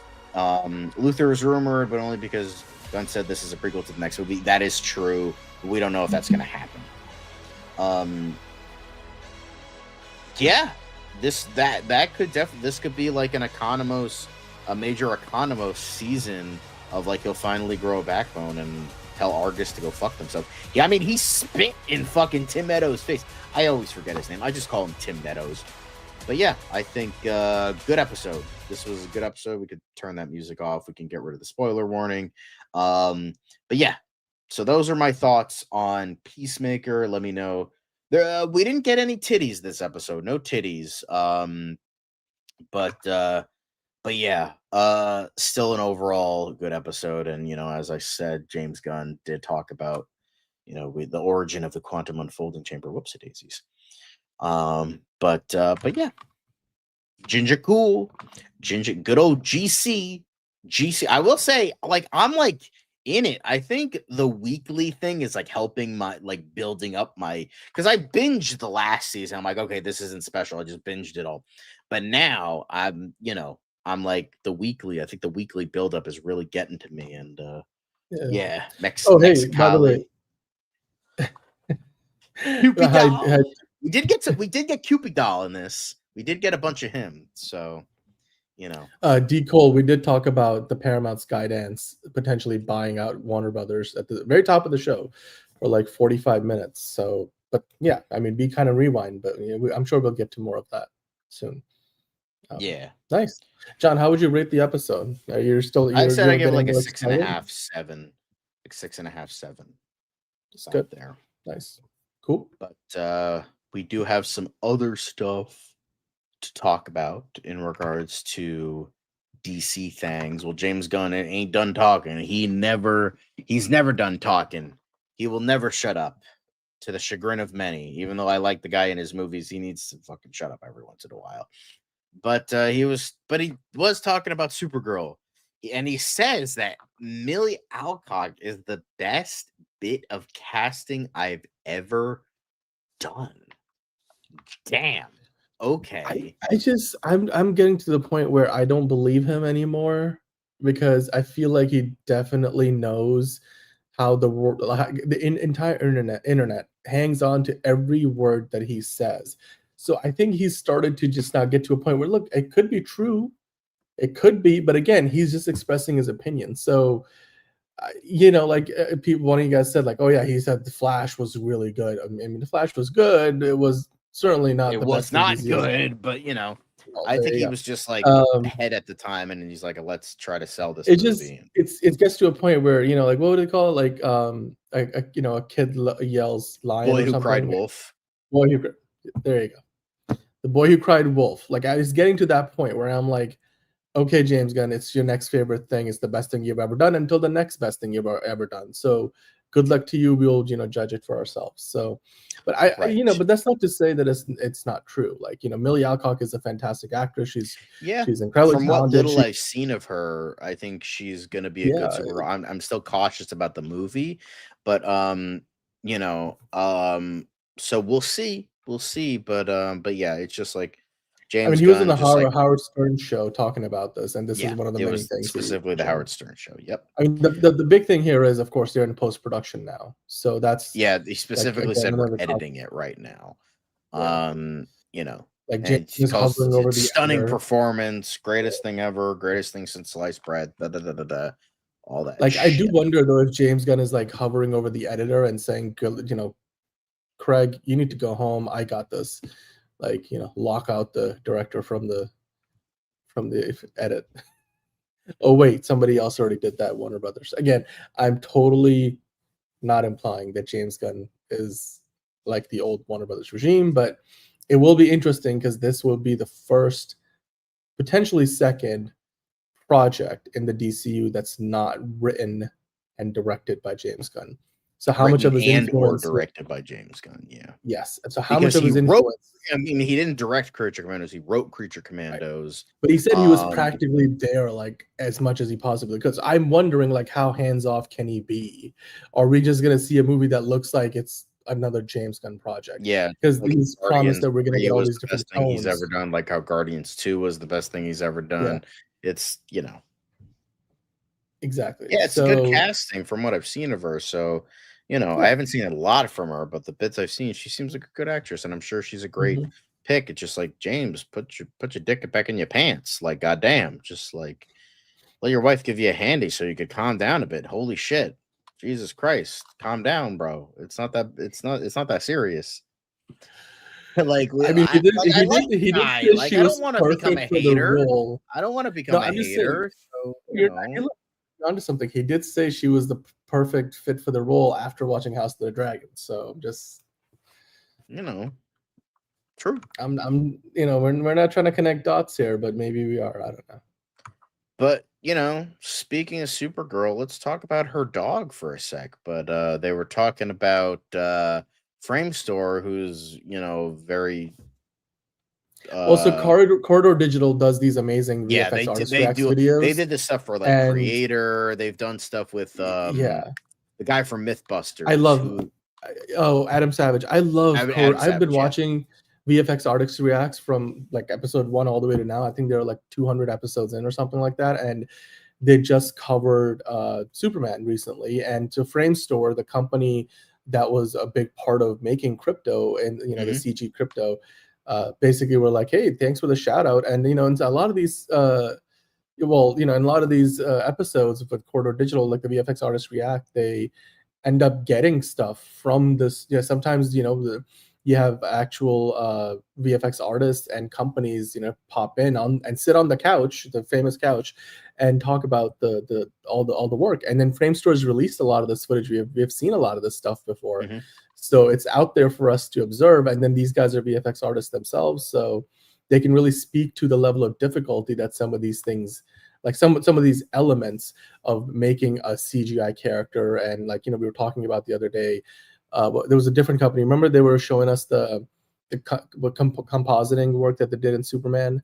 So there's many companies, many VFX companies that work on any given movie, especially movies of this scale. And it's great when you get to see YouTube based, if you want to say, VFX artists talking about VFX companies working on big Hollywood movies. It goes to show you like we're not that, it's far away from, like it's the distance may be far in terms of like the project budget and stuff, but it's more accessible than it's ever been before. So I like the shout out. This is a nice full circle moment for me, at least as a fan of Superman, and then also Corridor Digital and what they do. So Mhm. Yeah, I think I've seen a lot of these guys, maybe not like every single thing they've done, but I see a lot of clips from there. I don't watch the episodes in full, but I've seen a lot of their stuff. And yeah, I think yeah, I agree that the VFX from, you know, the movie are great. So yeah, I'm glad they got a shout out, and Quarter Digital does a lot of great stuff. So yeah.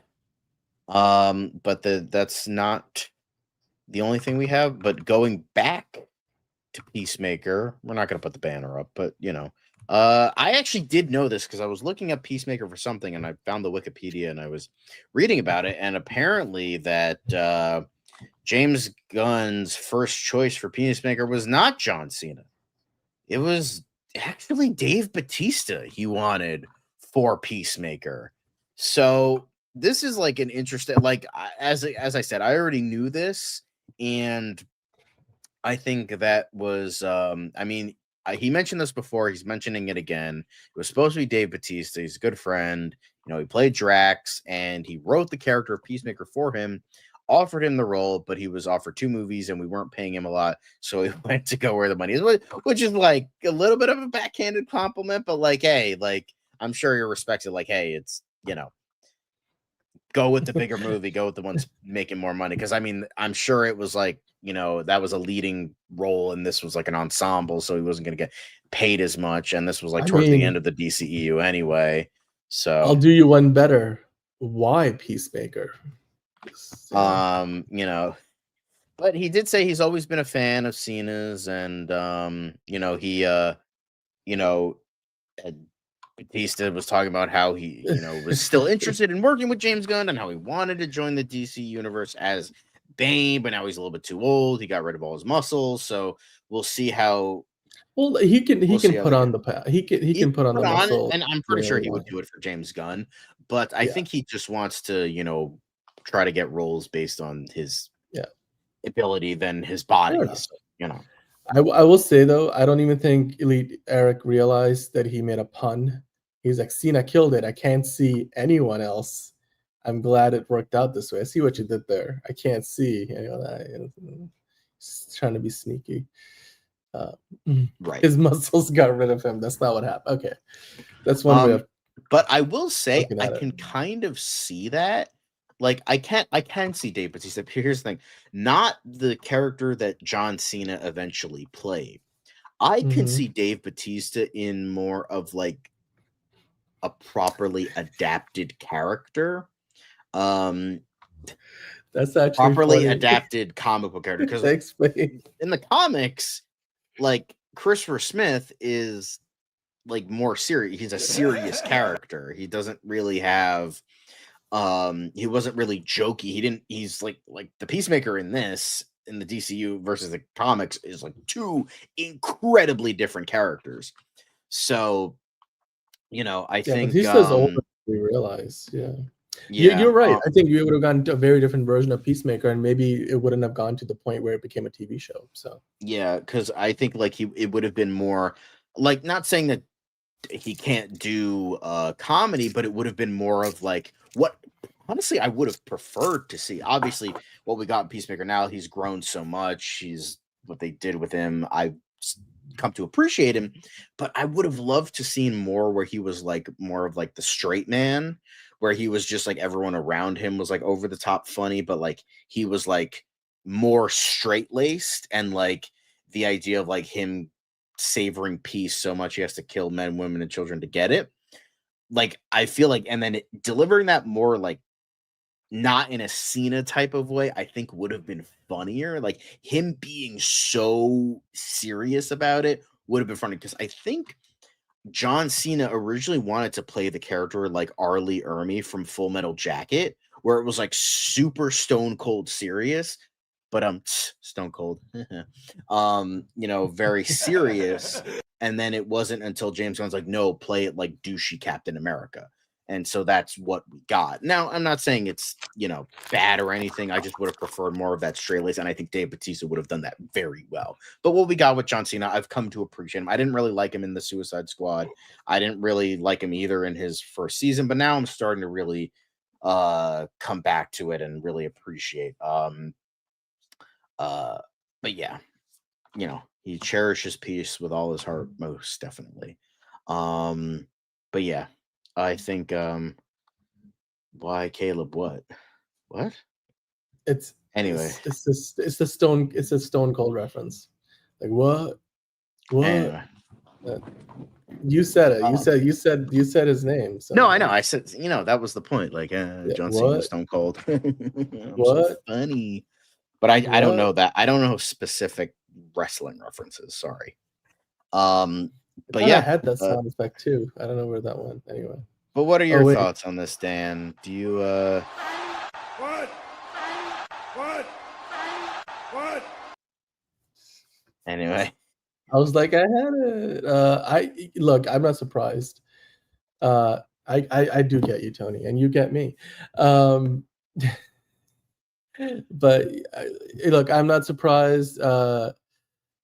Look, I couldn't see John Cena taking on a role like Peacemaker before he did, but I'm glad that he's got something which is now going to be a part of a really big franchise, especially because and then see, I got a John Cena pun in there too. But because, like you said, Batista would have played a very different character. Plus, look, James Gunn is clearly still trying to get all of his Guardians into the DCU. So whether it's Chris Pratt or Batista or Zoe Saldana or Tom Clemente or Karen Gillan or he already got the rest. So it's, like we'll get him eventually. So if not this, then something else. So yes. But now we move on to something a little bit more Batman related. But James Gunn is wishing the single-handedly worst DC character of all time a nice happy anniversary, because on this day back in 1992 was when we first got Harley Quinn in Batman the Animated Series, and she has it's just gone downhill from there. So 9/11 now holds two atrocities and not just one, am I right? Thoughts on this, Dan? I know nobody hates Harley Quinn as much as me. I am Harley Quinn's biggest op. So, thoughts. Look, I just remember when Harley Quinn got introduced in the animated series, it was an iconic role. They brought her back for another episode down the road. But it's the recent iteration of Margot Robbie that started you on the path, to hatred. Where that's how it starts. The rage, the fear, the hopeless, the fear. Good men cruel. Anyway, the feeling of powerlessness that turns good men cruel. Anyway, the point is, and I know, I remember they're doing so much Harley weird. I haven't been reading the comics. I just see people posting panels from this, and I'm like, DC's actually fucking releasing this crap. I feel it's just in terms of weird stuff. We just go back to the writer's barely disguised fetish meme, because it's it just feels weird that I think good things can be done with the character, maybe, but it feels like every writer with a weird fetish gets assigned to Harley Quinn and Nightwing, and then they play out their weird fetishes. You have the fart comic now, Harley's getting cucked in the comics, and it's just fucking weird. Can they resurrect her? Maybe, but at this point, just fucking kill her off and be done with it, because it's just weird. I'm baffled with what this I don't for me, here's the thing. I don't care about the comics with Harley Quinn because I haven't read them. I will just say she's a rare character that was first introduced in animation and then, brought into the comics. And quite frankly, look, it's a character that's endured, that is fascinating, that's become synonymous with Joker and Batman stories, and like it or hate it, Margot Robbie's iteration was, praised by all the critics, even in a bad movie. And look, here's the thing. I personally don't mind the idea of her coming back in the role, but also, there's Lady Gaga has played the role now, so now you have a point of comparison, and you've got the Kaylee Cuoco. Kaylee, is that how you? Yeah, her.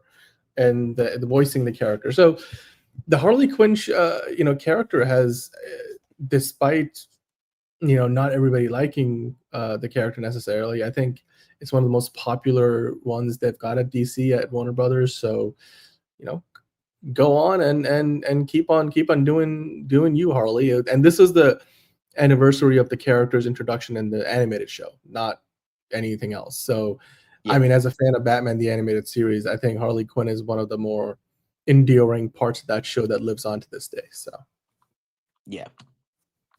It So, was an idea.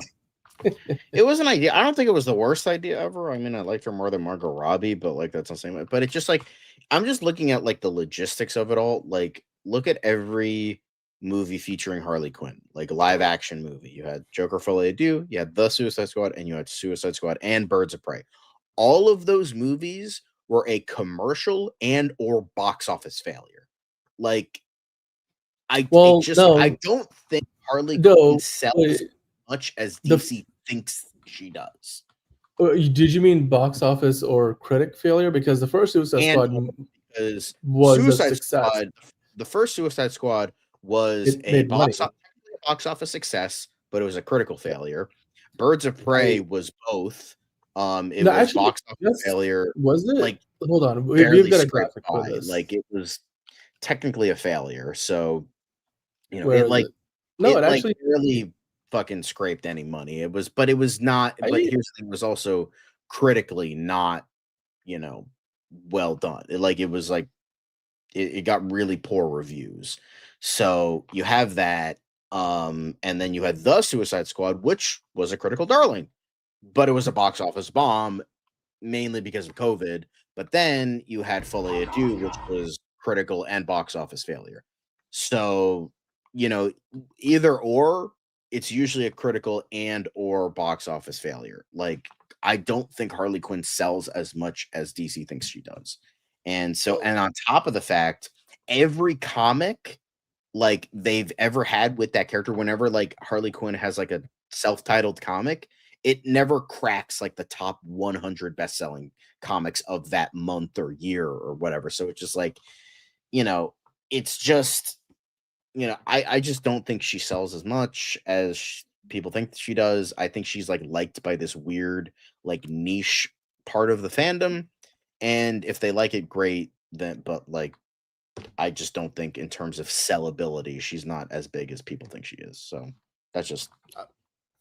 I mean, it's fair enough. But I will say though, she's popular. Whether she can carry a movie, I mean, the character that is. Well, we'll have to see. I mean, they haven't. I feel like Harley Quinn is now more of a brand than a character. Like, I feel like she's popular as a brand because, like, in terms of like the idea of her rather than the character in stuff. Which is fair, but you could have said the same thing about Batman with this bad credit card after Batman and Robin, and then, you know, they made Batman Begins. So I'm just saying there's always room for improvement. So we'll see.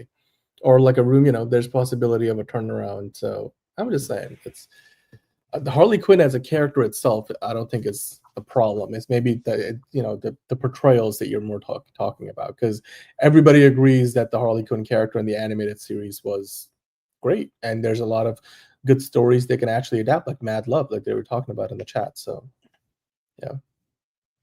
I mean, I think Jamie Presley could play her now. Depends on what version they're going for. So, all right. Well, let's keep on going here, Sean. But let's move on to Man of Tomorrow stuff. Let's get that.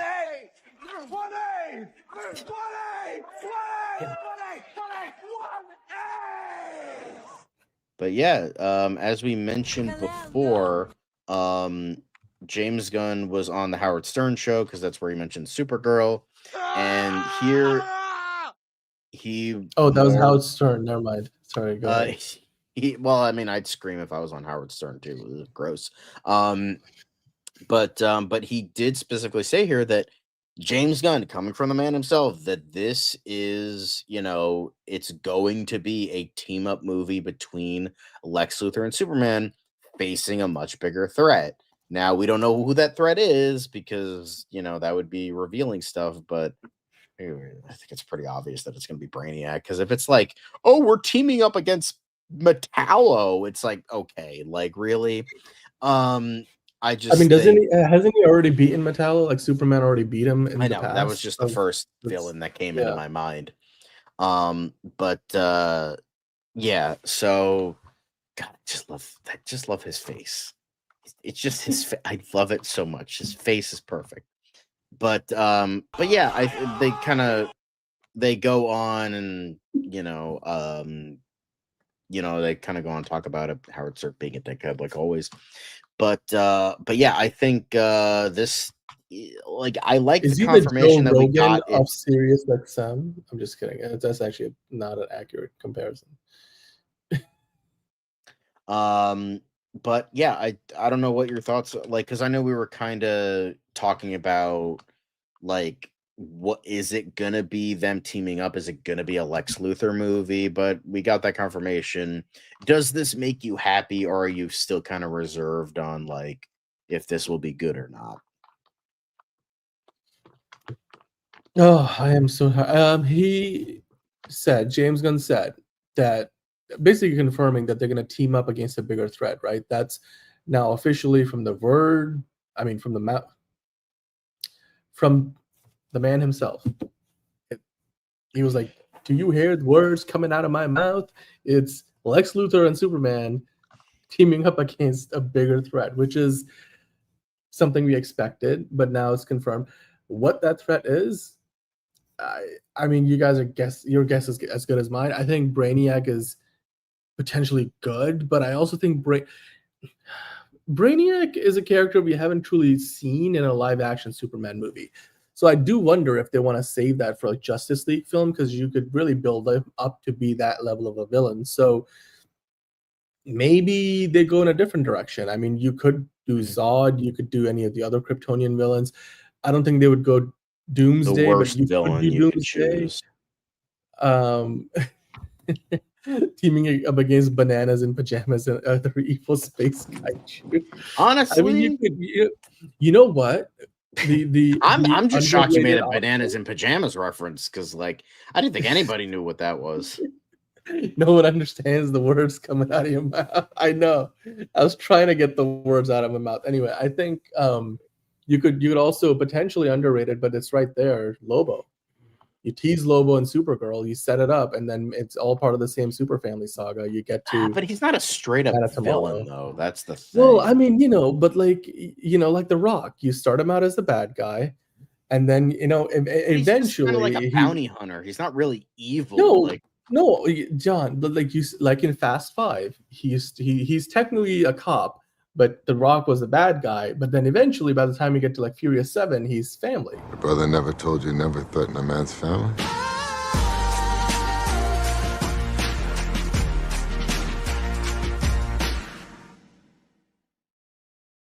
Like literally, like the man Toretto's talking to in that shot is The Rock in Fast Five. But point made. I mean, to be fair, Brian was a cop and then he became family. So, What's real is family.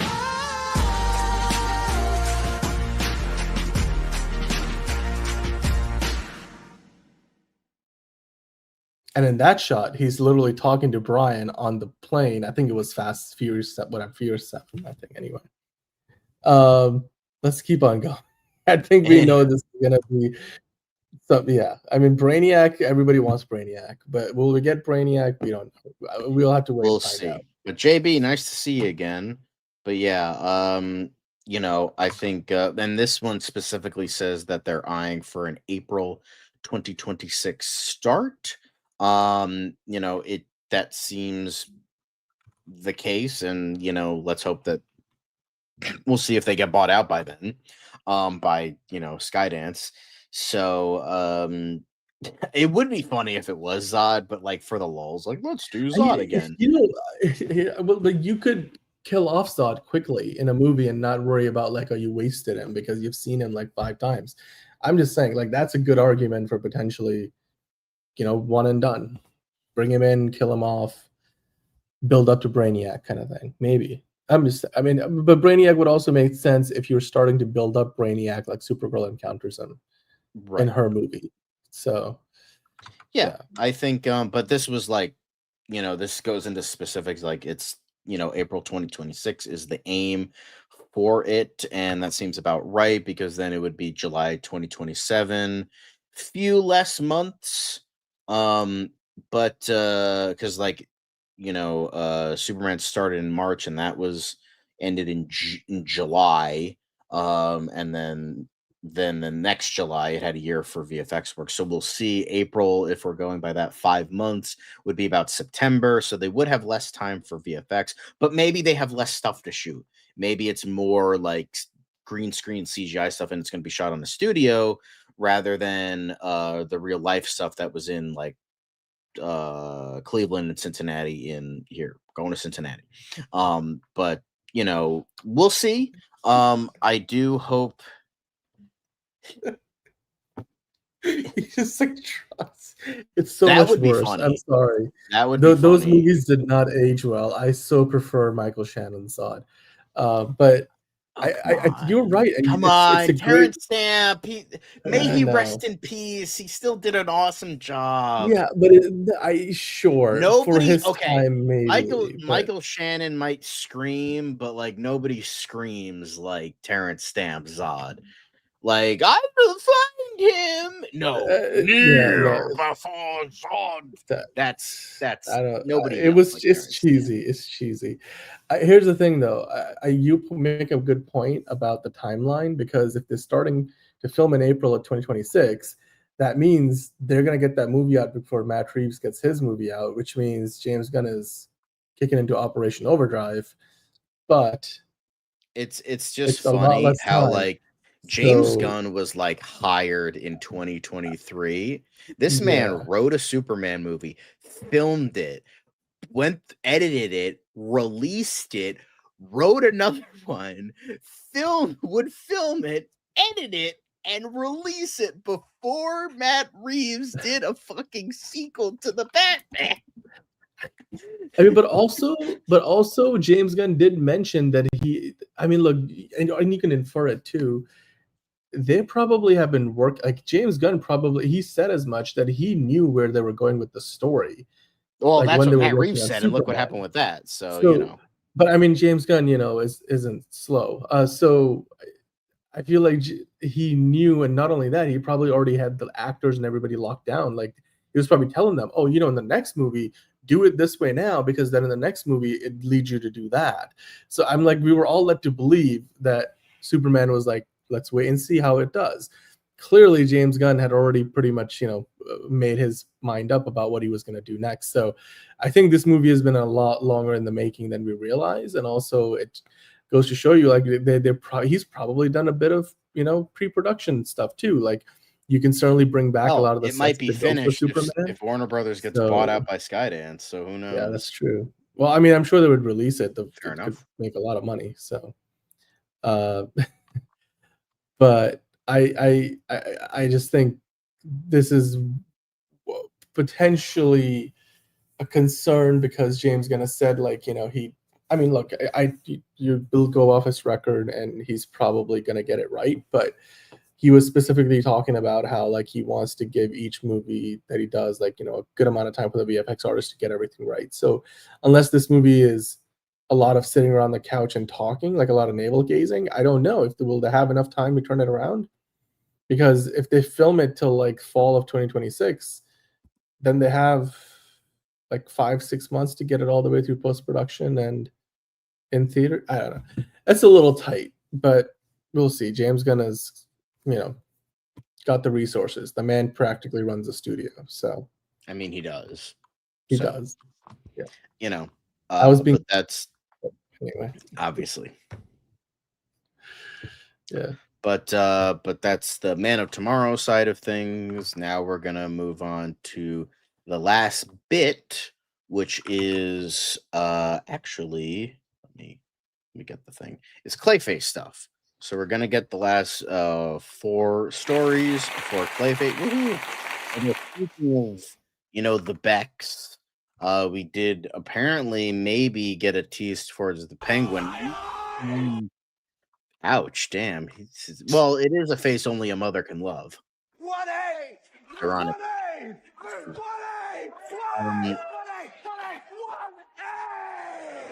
But anyway, Dan, you better watch it.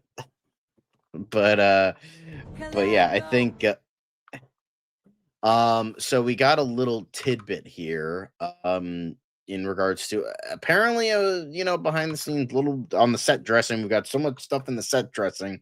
But Penguin, we might have gotten something with Penguin. So we did get this little bit. You can Lots of barely Easter see eggs.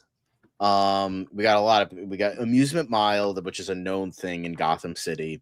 It has like circus stuff and like freak show, trapeze, like that kind of thing. But we did see this bit. Behold the Penguin Man. So I think this is really like truly like prequel stuff because like Can you enhance? I can't enhance. No, I think you have to. I think you have to like right click and open in a new tab. Yes. Okay. So we'll zoom into this, and right we there. can. So There's it the says, shot. "Behold, the one and only Penguin Man, something of Amusement Mile." So we can kind of see it. He is in a suit. He does have a monocle. You could barely see that, which is very, very penguin-like. So do you think this is actually a penguin nod, or is it like just kind of like it's like we're gonna see penguins up, or is this just like get it, Penguin Man, and that's kind of it? I mean, I just think this is Tim Meadows like bird blindness strikes again. That's probably what it is. No, it's not going to be. Well, it's not going to be calling. I know this was like. Here's the thing. This was very clickbaity, but like, big. But they don't. This is the most recent Penguin, so they're going to include him, type of thing. But it's not going to be. No, it's not going to be Colin Farrell's Penguin. It's a completely different Penguin. So I think that this is kind of just a wink and a nod to Penguin. I don't think this is going to actually like.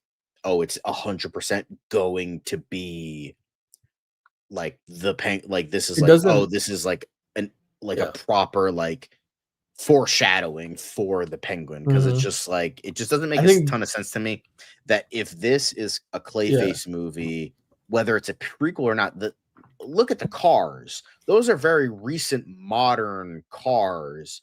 So I can't imagine that like it's going to be like set so much time in the past where this is going to be early days for Joker and Penguin and stuff like that. Even though there was a Joker reference. We talked about that the other day on one of the other set dressing posters. So I just think these are winks and nods. I don't think they're actually setting up the villains of the universe. This is the equivalent of the Batman silhouette in Creature Commandos. It doesn't tie them down to a particular vision for the character. It just more or less gives you the idea that yes, there is a Penguin Man in the DCU. Yeah. Will that be the Penguin we get to come to love and hate? We'll see. But we will see.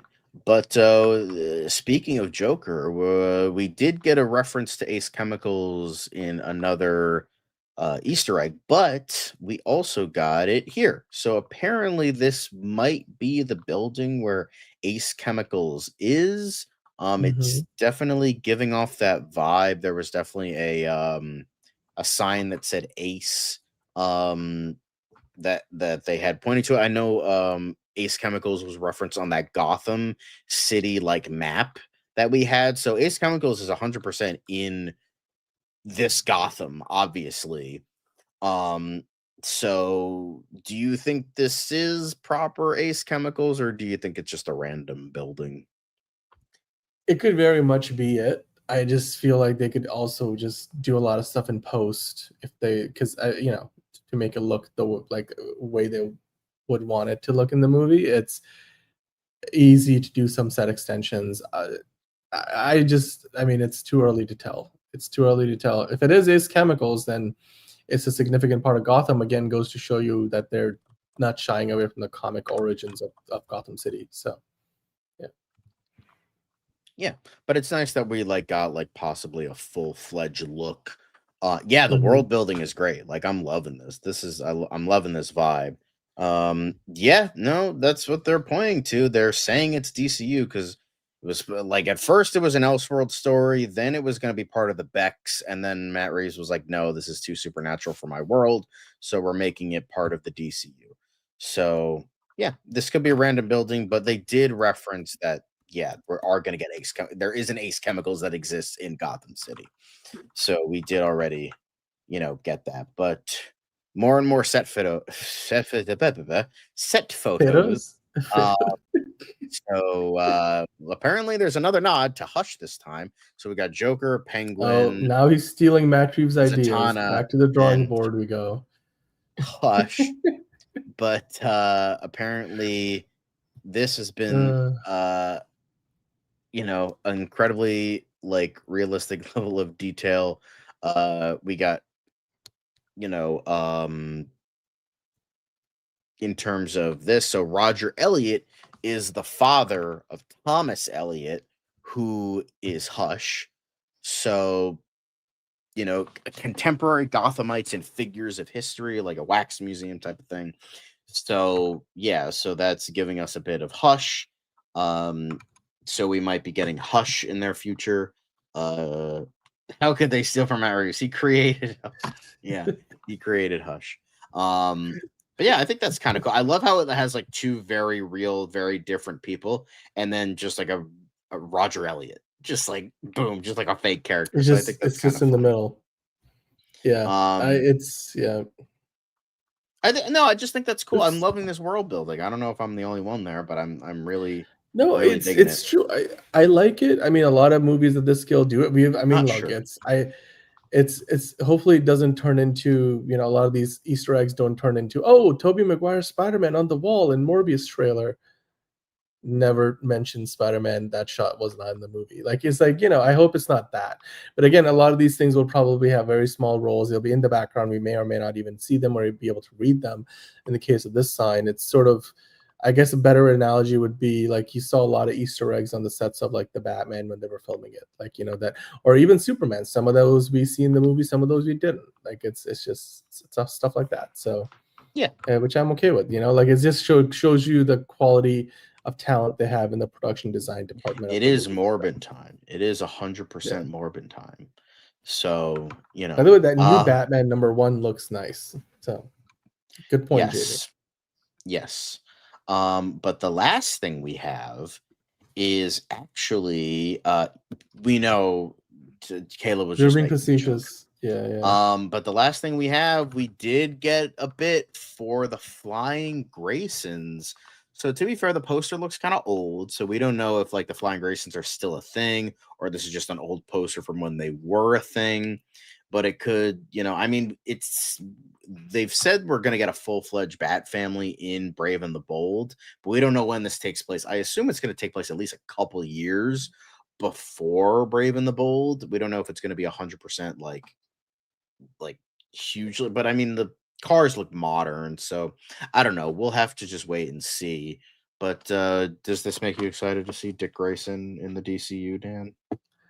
I mean, it's the most obvious hint yet, and we know we're gonna get Dick Grayson eventually. So, yeah, I mean, the timeline, like you said, is the question, but we'll see. So, we'll see like how it all adds up. Yeah, but I did want to end on that because Flying Graysons, that's the biggest one. Hush and Ace Chemicals, who gives a fuck? Flying Graysons, that's pretty awesome. But there's still one more tidbit, guys, that we have to talk about. And that's getting into Fancast Friday. And speaking of the Flying Graysons, you guys made your vote for tomorrow's Fancast Friday. Just for Nightwing absolutely obliterating the competition. Even the, sexy Adam Driver with the horse couldn't make but it still beat out directors in the DCU and Wolverine. So Nightwing is going to be our golden boy for Fancast Friday tomorrow. Thank you all for voting. But yes, but Adam Driver in the DCU will be next week, and then any other additions that you guys want to make, we'll reference that for Fancast Friday tomorrow. So yes, Nightwing is our boy. But that is it for DCU Daily, guys. Thank you all for watching and for the glorious return of Dan, giving us so much business at the Warner Brothers merger buyout. Really. Yes, true that. Oh, delete easy mean. But Adam Driver will be back on the poll next week because he's coming in second. he's the bridesmaid, never the bride. So we'll see if he wins it next week. But yes, indeed, Caleb, honka honka. Make sure to like, make sure to comment, make sure to subscribe, click the notification bell so you know when we go live, especially your comments, because we're going to be featuring on those the Q&A. You like this? So you like this beard? Thank you, Tony. I will say I have an idea that I wanted to do on the show. I'll just pitch this out here. You guys let us know in the comments if you want to do this. I was thinking about like we would put a post once a week on the community post section of the YouTube channel, and essentially we can just be debating it on the show. Basically, I was thinking of calling it hot take debate. So like John has had a few hot takes in recent Fancast Friday and especially Tier List Tuesday episodes and stuff like. And then we all have hot takes. You guys have hot takes. If you have a take that is hot enough, to melt through your table, or I don't know, like think of an analogy that I can't think of right now. Melt if you've got your mouse and keyboard. Exactly. If you've got a hot take, we'll put up a little prompt, like we were like, give us your hot takes, and we could do like hot take debates. It could be like we'll pick a few of them out and then we'll talk about them. I think it would be great conversation. Like, like for example, Man of Steel is probably the best keep that volcanic take, Manos, because save it for hot take debate. So don't say it just yet. Loves the so, and you guys could either drop them in the let us know in the comments down below if you like the idea, and then we're gonna put up a prompt on the community post section, and you guys can drop in your hot take. We'll pick out a few. If they're really good ones, we'll try to like get them all in there. So, or maybe do multiple episodes for it. So I think that'd be a lot of fun. Like for example, I think Michael Shannon's General Zod is the best Zod. So well, we'll see. And by the way, I did see that, Tony, the Tier List Tuesday mishap. I'm not sure what happened there because we were live. Like, I mean, I was watching John and Liz talk about it. It wasn't a very long show, so maybe that's what happened. And it was late at night, so maybe you're checking notification settings. And I know YouTube has also been acting up, or was acting up earlier in the week. So I didn't do my tier list for phase 2, so the next time I'm on the show, whether that's tomorrow or next week, Tony, you and we can do our tier list for MCU phase 2. We'll get that. Maybe that the tier maker site, or are you talking about the video itself? That's the thing. I think the video didn't show up for Tony. I think that was he said he didn't get a notification. Okay. But we'll look into that. But also, I gotta give my take, so we can maybe do our own tier list. Plus, the tier list is up right now. You can vote for it still. Yes, you can still vote for the phase 2 movie. The episode, and you can click into it, go to the live chat replay, and you can go vote for your tier list. So, but that's it for today. Let's end this before Dan falls asleep on camera. So I literally have almost fallen asleep several times on this show. Okay, guys, let's end this. We all love and appreciate you, but let's have Dan get some sleep. So we'll see you all tomorrow for the main show and Fancast Friday. Peace out. It's another project that's been blessed from the beginning. There's the shot right there. That. Okay, we don't need to see right there. Hey, buddy, eyes up here. Now you want to get nuts? Let's get nuts. Here we go. Victory mine. Ask me how am I doing? I'm telling you, really, I'm doing sublime. I never wait in a stewardess line. I just go do it. I'm moving my time. Really had nothing to do with it. How am I moving? I'm moving like you want to shine. Follow my lead. Don't listen to lies. I had to put me all on the line. That's why I know that victory's mine.